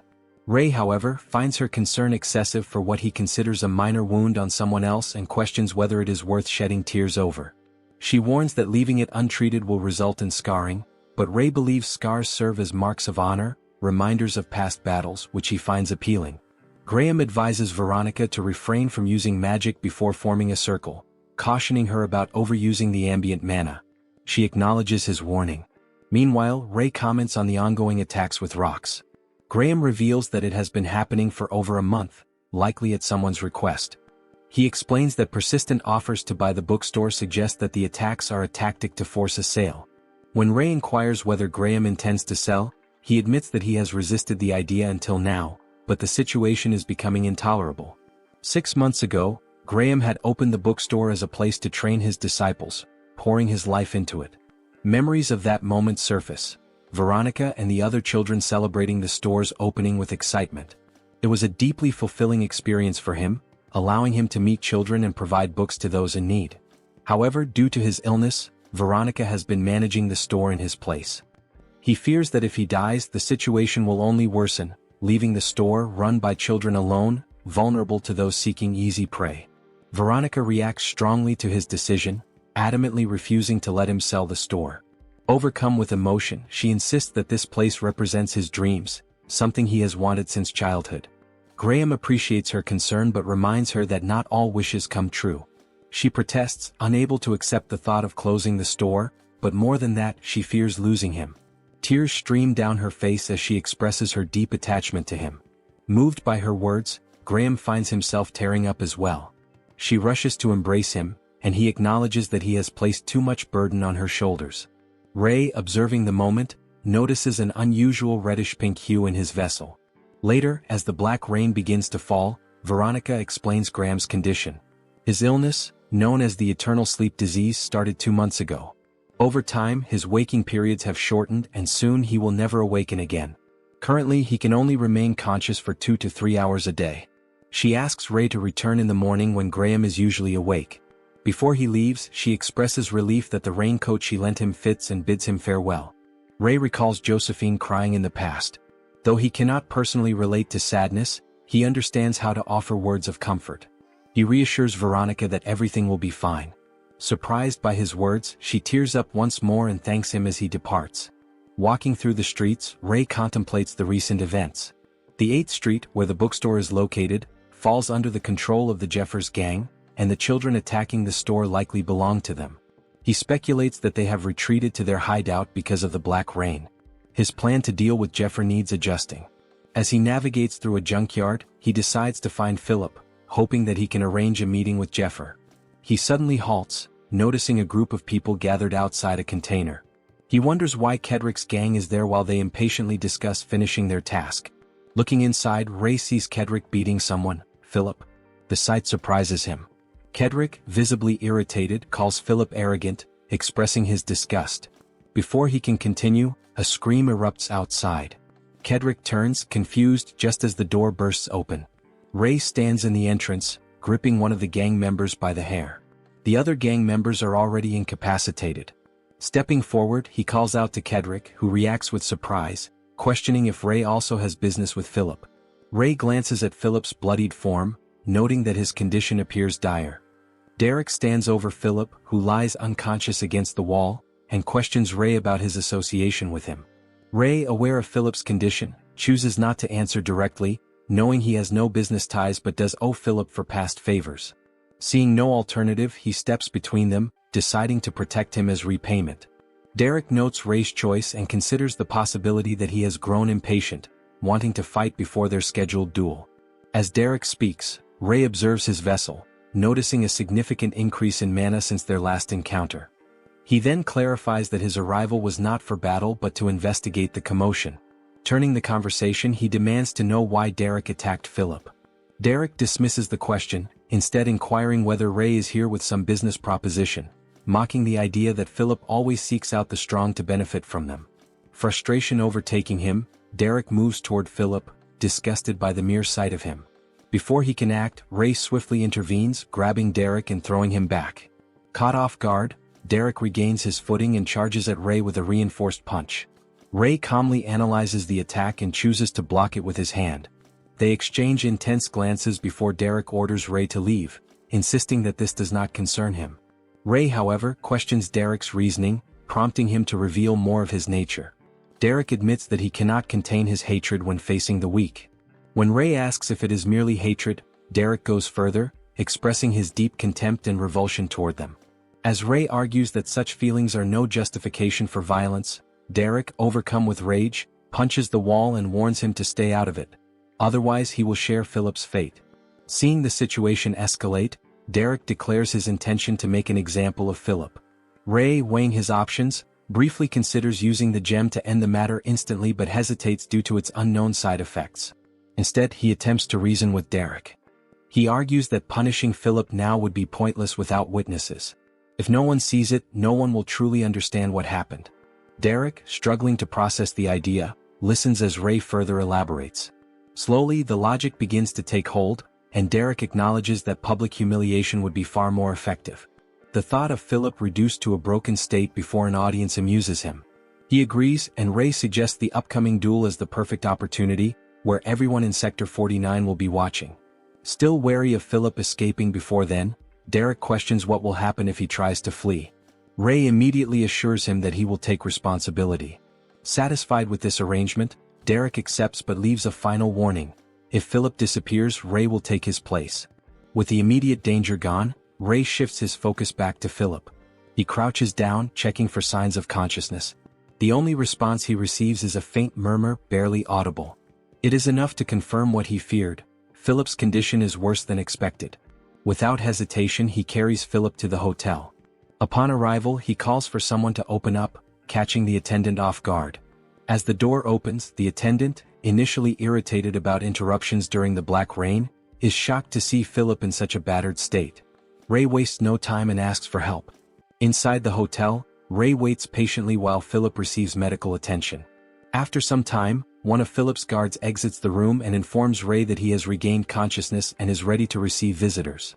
Upon entering, Ray finds Philip already sitting upright, appearing in better condition than expected. Philip acknowledges the gesture, expressing gratitude for being brought to the hotel for treatment. Ray reassures him that thanks are unnecessary, as he is simply relieved that Philip is alive and well. Shifting the conversation, Ray raises the question that has been troubling him the most: the reason behind the confrontation. He specifically wants to know why Kedrick was fighting so aggressively. Philip begins his explanation, stating that the situation was quite unusual. While scouting Kedrick's territory to prepare work opportunities for the hotel's children after Ray's anticipated victory, he unexpectedly encountered him. Ray remarks that entering enemy territory so recklessly was bold for someone like Philip, who is usually cautious. Philip admits as much, adding that sometimes fears must be overcome. When asked what moments call for such bravery, Philip enthusiastically responds, "When there is money to be made." As he speaks, Ray observes a shift in the glow of Philip's vessel, now radiating more pink than gold, a clear sign of his materialistic nature. This leaves Ray wondering about the source of Philip's relentless obsession with wealth. Changing topics, Ray comments on the apparent familiarity between Philip and Kedrick before their recent fight. Philip is surprised that Ray noticed but insists there was no ill intent in keeping that detail undisclosed. He then shares their history, recalling a time when they were close friends in their youth. Back then they relied on each other to survive, both of them weak and struggling. Their circumstances changed the day they established the hotel. For Philip, it was a moment of pride, proof that they had secured a stable foundation. However, Kedrick's reaction was different. When asked if he was happy with their new life, he revealed his dissatisfaction, expressing frustration at living like rats, always hiding. This revelation shocked Philip, making him realize that Kedrick had never truly been content. On the contrary, he was constantly agitated, obsessively training his body. Philip reflects on how he could have handled things differently. Then, about a year before this conversation with Ray, Kedrick left the hotel, setting off on his own path. Since then, Philip only heard rumors. Kedrick had become a street brawler, engaging in fights like a madman. Ray is skeptical, stating that Kedrick's sudden success in combat could not have been the result of mere training.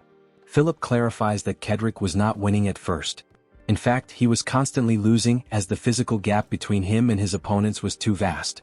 Ray then anticipates Philip's next words, concluding that something must have changed suddenly. Philip confirms this assumption, impressed by Ray's insight. At some point, Kedrick drastically improved, becoming much stronger in a short period. Ray presses further, asking if Kedrick has always worn a particular ring. Philip struggles to recall but mentions that Kedrick had recently acquired one, likely something he received as a status symbol after becoming a gang leader. Ray follows up with another pointed question, catching Philip off guard once more. He inquires whether Kedrick had always been violent, though his tone suggests he already knows the answer. Philip admits that Kedrick had not been this way before. His personality shifted after leaving the hotel. This deepens Ray's suspicions, leading him to believe that the mysterious man in the hat may have been the one who gave Kedrick the ring when he was still losing fights on the streets. If this assumption is correct, then all of Kedrick's newfound power stems from the ring. Philip continues, explaining that Kedrick remained distant after leaving. Any attempts to contact him were ignored or met with outright disdain. As he speaks, Ray notices another change in his vessel. It is now fully pink, signaling sorrow and regret. Abruptly, Ray makes an unexpected proposition, asking Philip if he would be willing to speak with Kedrick. The suggestion catches Philip off guard. Ray argues that since they were once friends, there might still be a chance for reconciliation. Philip takes a moment to consider the idea before agreeing that it is indeed possible. Ray then extends an invitation. After the upcoming battle, he will give Philip the chance to speak with Kedrick. Philip initially responds with enthusiasm, but his excitement quickly fades. He insists that entering Kedrick's territory is impossible, as only those affiliated with the three major gangs are permitted inside. As an outsider, he has no chance of getting through. Ray, unfazed, reassures him that there is no need to worry. He already informed Kedrick that Philip would be accompanying him. Philip exhales in relief, surprised by the extent of Ray's efforts on his behalf. However, before he can fully process the situation, Ray calmly explains the condition that allowed him to bring Philip along. If Ray were to lose the battle, Philip would be publicly executed with all the gangs watching. Philip is stunned, unable to believe the terms of this arrangement. Ray, maintaining his composed demeanor, reaffirms the truth of the matter. If Kedrick wins, Philip's fate is sealed. And to make things worse, Ray adds that Kedrick will likely ensure that the execution is as painful as possible. Philip asks if this is some kind of joke, but Ray assures him it is not. Ray then questions whether Philip is afraid. Philip struggles to answer, admitting only that the person who will decide his fate is standing beside him. Ray remains unwavering, assuring him that such concerns are unnecessary. There is no chance of defeat. Philip takes comfort in Ray's confidence. With that settled, Ray considers his next move. If everything unfolds as planned, Philip will owe him a great debt, one that he intends to collect later. Philip, summoning his resolve, confirms that he will accompany Ray to the battle. Ray acknowledges this as a wise decision. Before they proceed, he warns Philip that there is something else that must be done once they arrive. Philip, sensing the danger in Ray's tone, instinctively braces himself for what is to come. Upon hearing the second part of Ray's plan, Philip reacts with sheer disbelief, questioning whether the proposal is serious or some kind of elaborate joke. To him, the idea seems absurd, too ambitious to execute and far too dangerous to consider. His hesitation is immediate, his mind racing through the possible outcomes. Ray, however, remains unfazed. With a smirk, he reminds Philip of his earlier claim about having the courage to seize opportunities when profit is involved. Now confronted with the ultimate test, Philip finds himself caught between his ambitions and his principles. The weight of the decision presses down on him, the conflict evident in his expression. Sensing his uncertainty, Ray leans in slightly, his voice low but firm. He reinforces that this is not just a reckless gamble but a once-in-a-lifetime business opportunity. The kind of opportunity that, if successful, could redefine their entire future. Philip knows the risk is enormous, but he also understands the potential reward. This isn't just about money. If they succeed, it would mark a turning point for his entire life, his reputation, and even the hotel that represents his empire. Yet the obstacles ahead are formidable. The event is not just any gathering. It takes place under the watchful eyes of the region's most powerful gang leaders, Kedrick, Jeffer, and Lotson. Their influence spans far beyond mere criminal activities. They control wealth, power, and loyalty. The sheer amount of capital gathered in that one place is staggering, a sum that could alter the fate of anyone who dares to manipulate it. Philip's hands tremble slightly as he considers the consequences. If Ray's plan works, there is no doubt that retaliation will follow. It is not just about outwitting one man, it is about defying an entire system built on violence and control. The question is no longer whether they can profit from the situation, but whether they can survive it. Before Philip can sink deeper into doubt, Ray interrupts. He has already anticipated Philip's fears. With a level voice and unwavering confidence, he states that the only real challenge is defeating Kedrick. The rest, he claims, will be nothing more than an afterthought. No matter how many others stand against them, it makes no difference.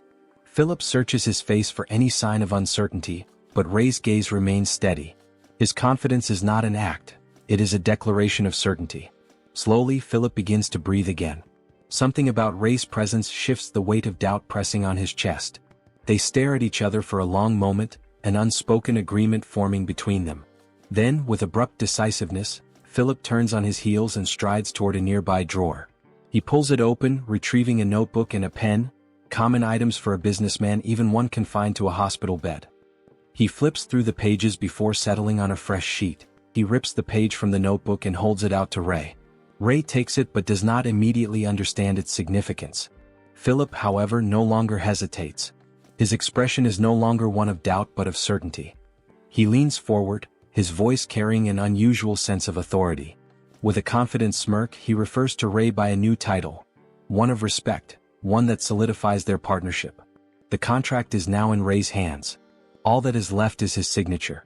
2 days later, anticipation hangs thick in the air as a crowd gathers at the entrance of a notorious location in Sector 49, Kedrick's hideout. The long-awaited battle is about to begin, and the entire city seems to hold its breath. Inside, the atmosphere is electric. The arena is encircled by towering flames, their flickering light casting eerie shadows across the walls. Spectators fill the stands, their voices a mixture of excitement and ruthless expectation. This is not just a fight, it is an event, a spectacle designed to entertain and establish dominance. In a reserved section, Jeffer and Lotson observe from their private seating, their expressions unreadable. They too are eager to witness the outcome.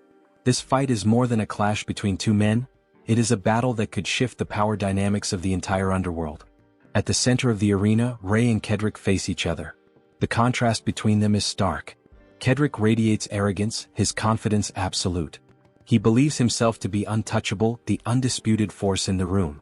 Ray, on the other hand, remains composed, his stance relaxed but deliberate. His presence alone sends murmurs rippling through the crowd.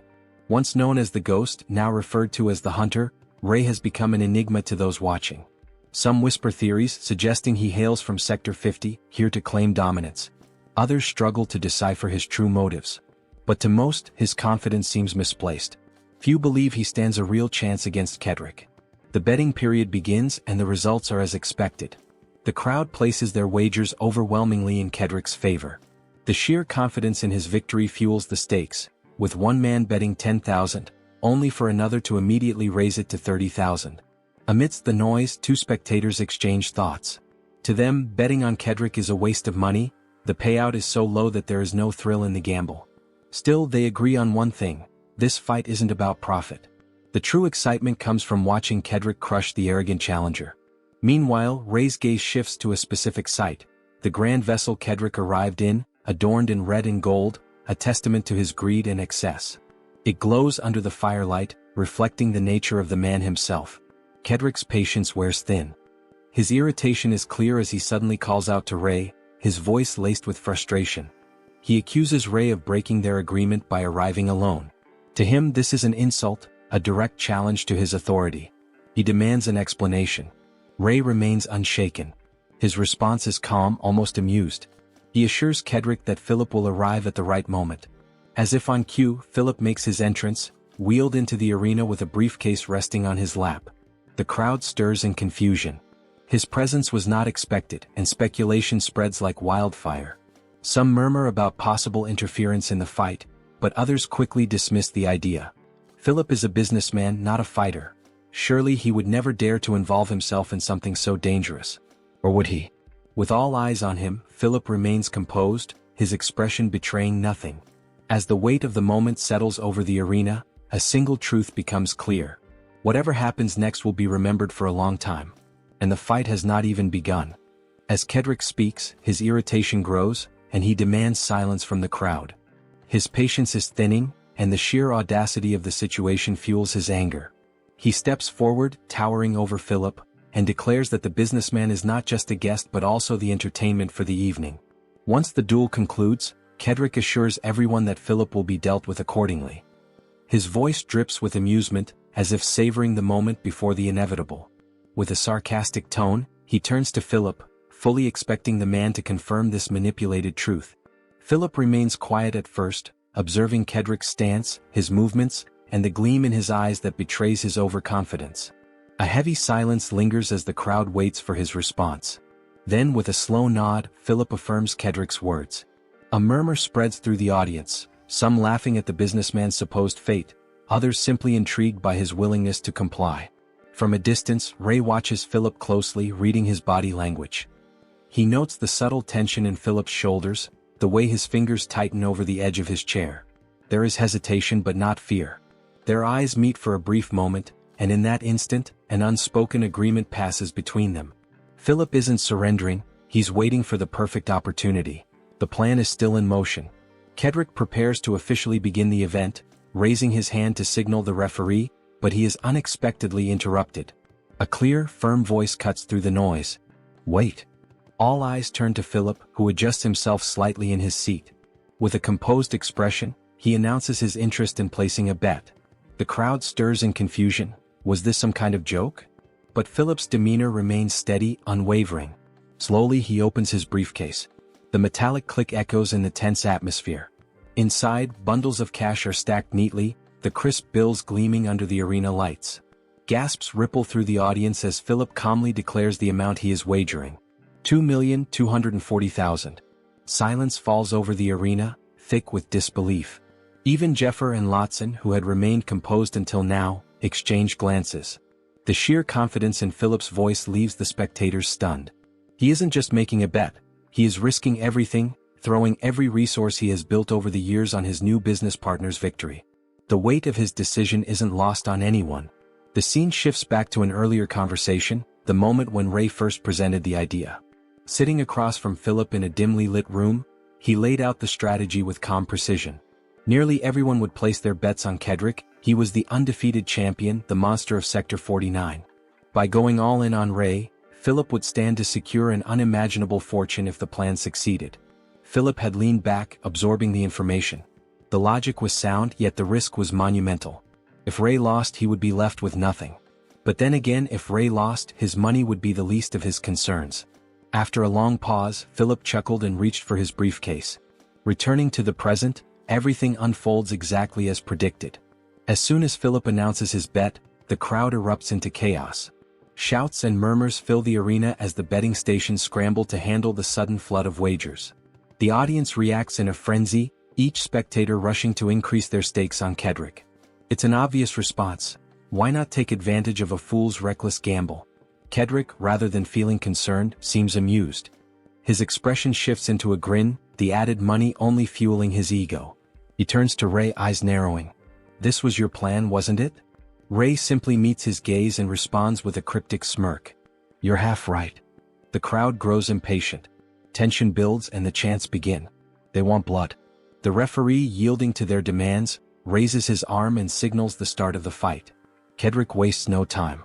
With explosive force, he lunges forward, his massive fist slicing through the air toward Ray's face. The sheer power behind the strike is enough to crush bones. But Ray doesn't move. He watches, eyes locked on the incoming attack, measuring the speed, the angle, the intent.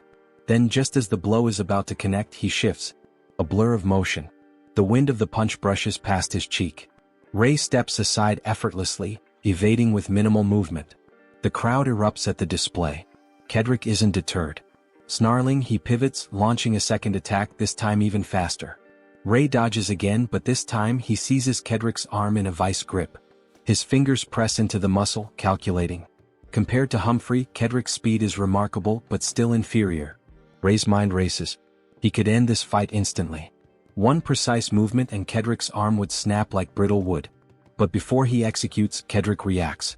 With a sudden burst of power, he twists, breaking free from Ray's grasp and leaping backward. They lock eyes and for the first time Kedrick grins, not out of arrogance but exhilaration.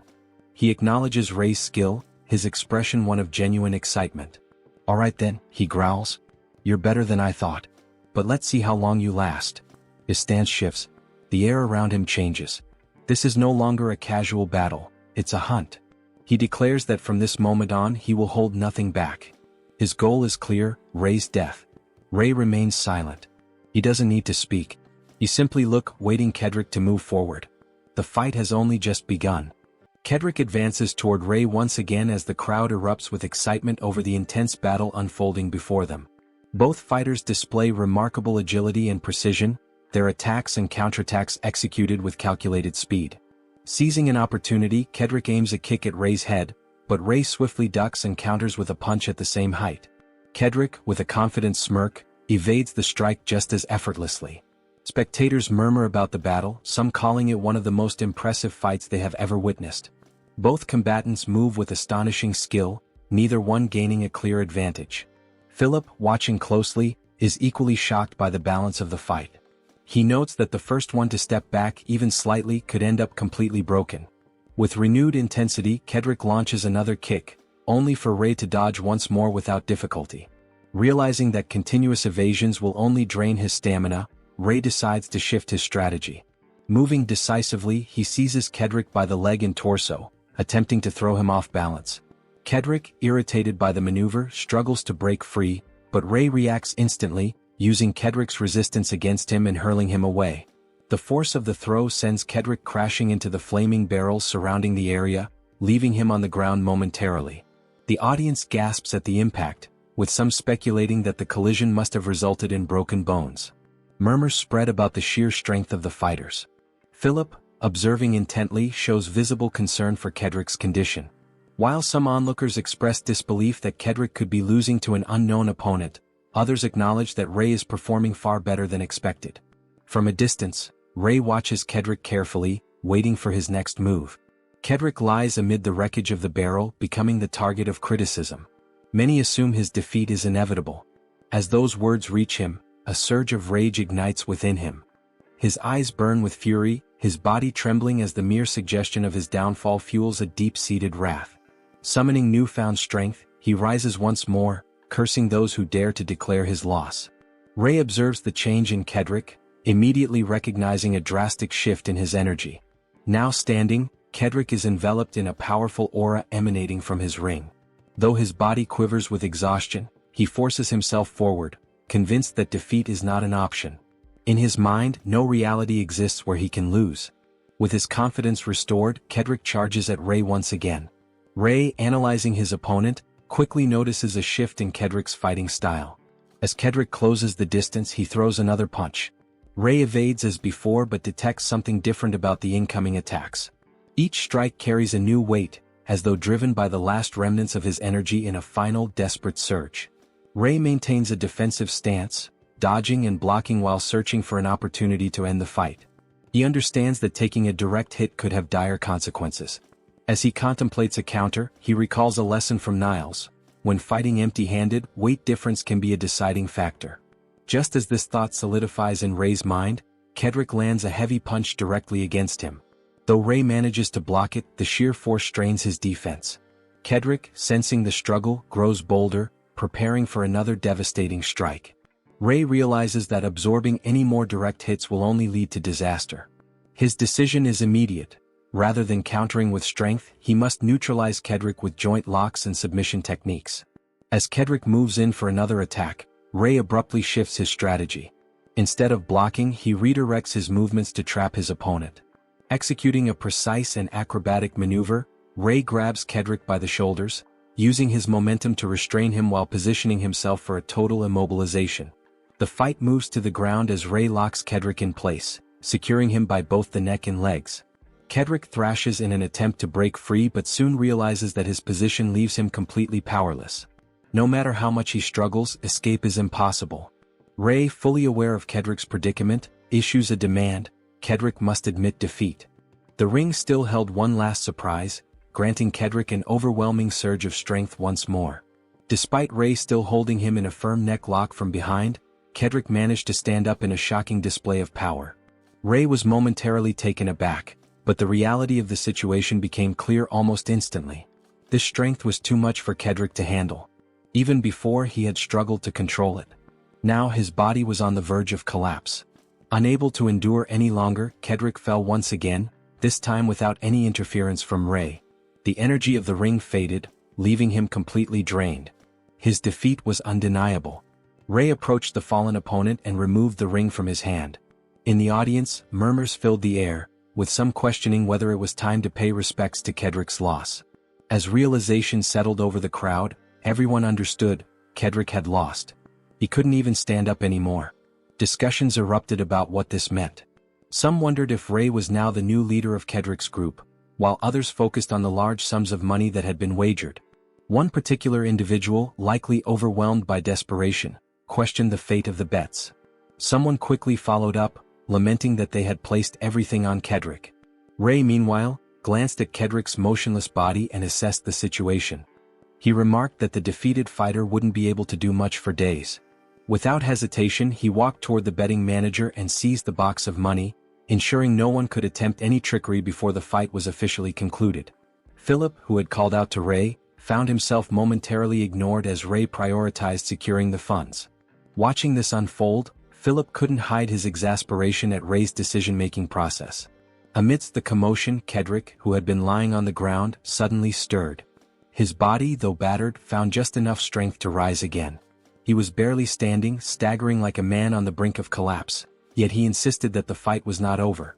He ranted, trying to convince himself and everyone else that he was not the weak one in this story. Before he could say much more, an object flew through the air, striking him in the head, a can thrown by someone in the crowd. Voices rang out, bluntly declaring his defeat. Almost immediately, others joined in, pelting him with more cans and crumpled paper. Insults rained down alongside the projectiles. Words like, piece of trash, and pathetic echoed through the space, laced with frustration from those who had lost their bets because of him.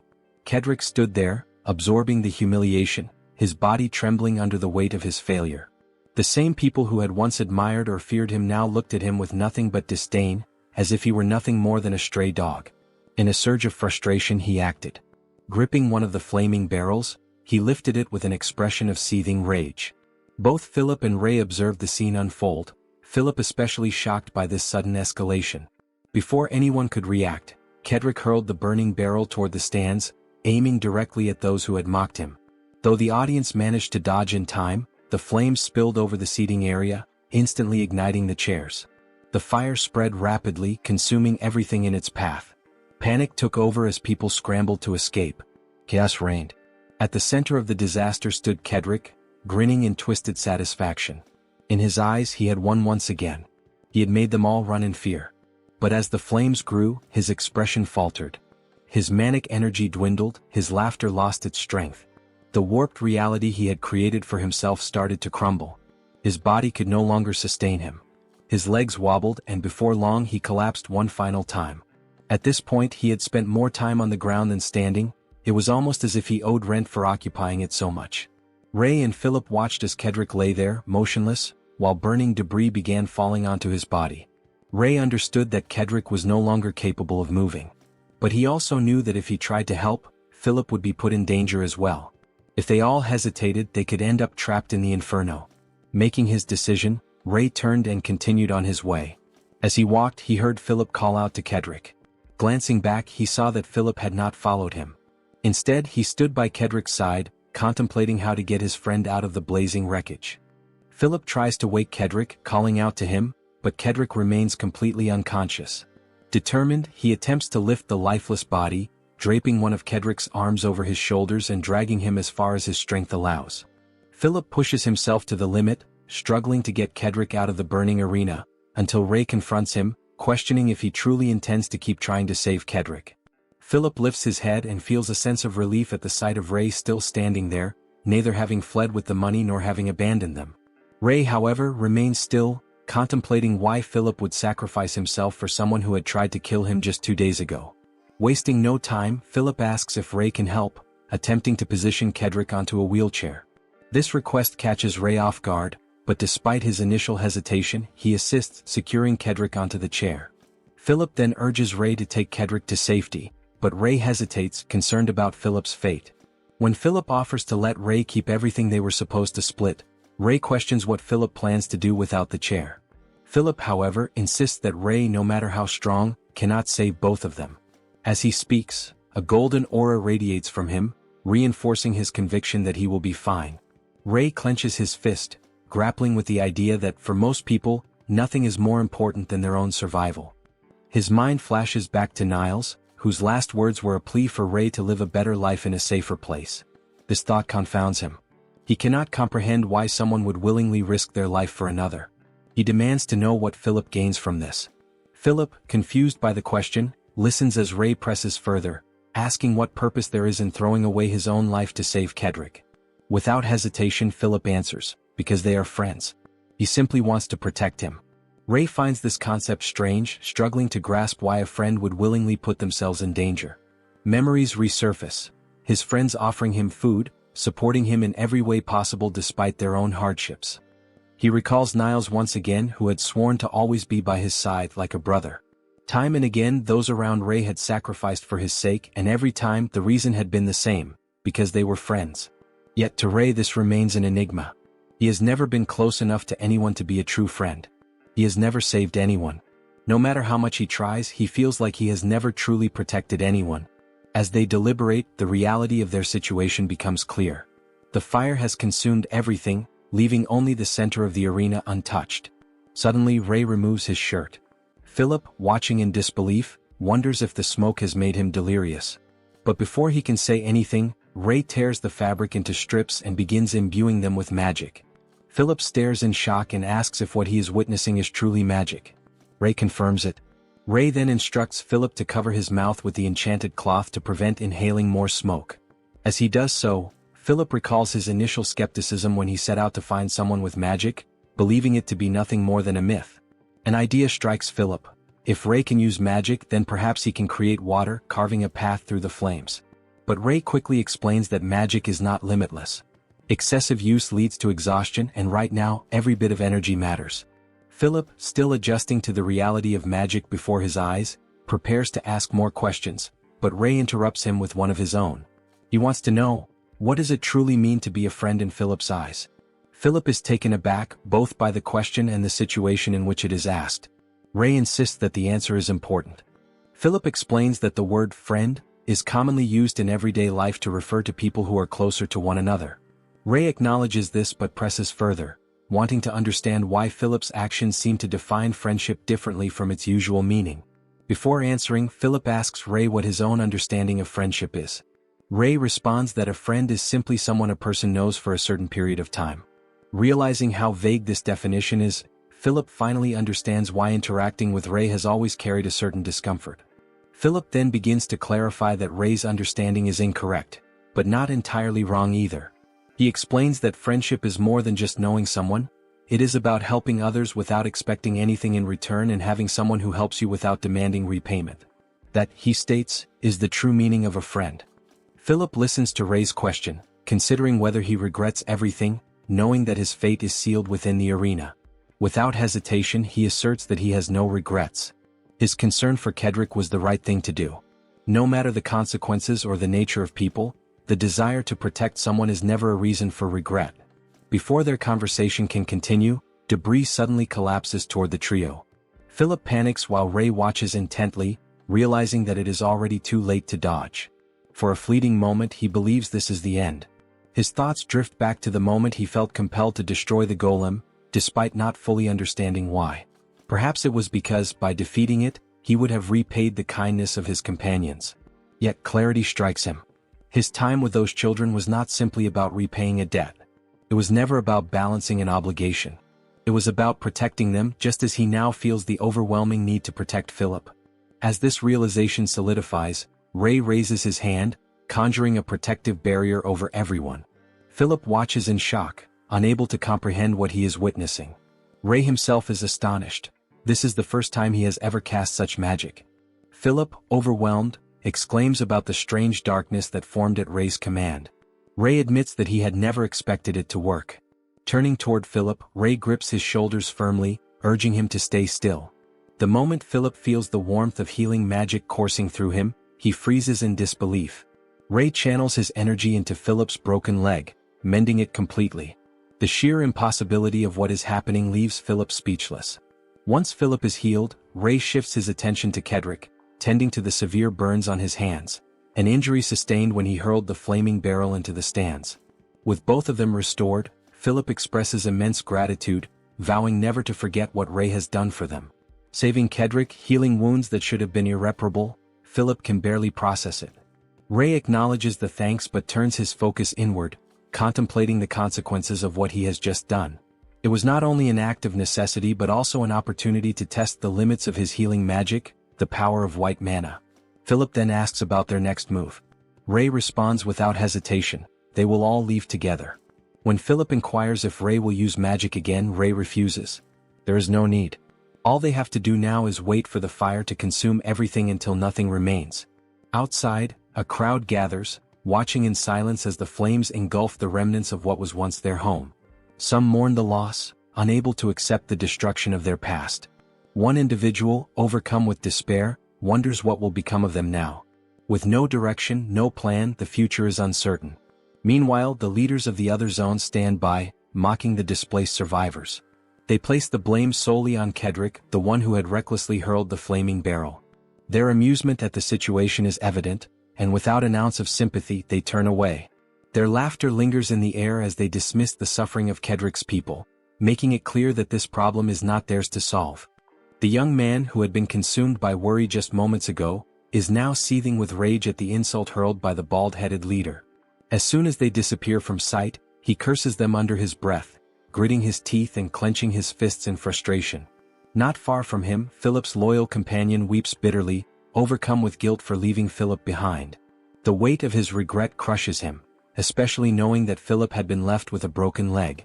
Standing before the entrance of the burning hideout, his sorrow deepens as he stares into the flames, convinced that he has abandoned his friend to an unforgivable fate. Then, through the thick, suffocating smoke, a movement catches his eye. His breath hitches as he peers into the haze, unsure of what he is seeing. But when the shadowed figure steps forward, his despair vanishes in an instant. His tears stop as disbelief washes over him. Emerging from the inferno, alive and unharmed, stands Ray. The sight of him stuns everyone. The very idea that after all this time inside the blaze, he appears completely unscathed defies all logic. Behind Ray follows Philip, fully healed, pushing Kedrick's wheelchair with ease. The impossible reality unfolds before the onlookers, leaving them speechless. Ray wastes no time. His voice cuts through the stunned silence as he addresses those gathered outside. His message is clear. If anyone still wishes to fight him, they should come at him all at once. He will defeat them all. Despite the bold declaration, the crowd does not react with hostility. Instead, their relief is palpable. Even after the open challenge, no one moves against him. Instead, the man who had been troubled by the uncertain future falls to his knees, overwhelmed by emotion. The others remain frozen in place, unable to comprehend what they are witnessing. Their eyes lock onto the trio, their expressions filled with something far different than before. What stands before them is no longer just a stranger, no longer an outsider they once distrusted. Once viewed as an enemy, a target of their resentment and suspicion, Ray is now seen in a new light.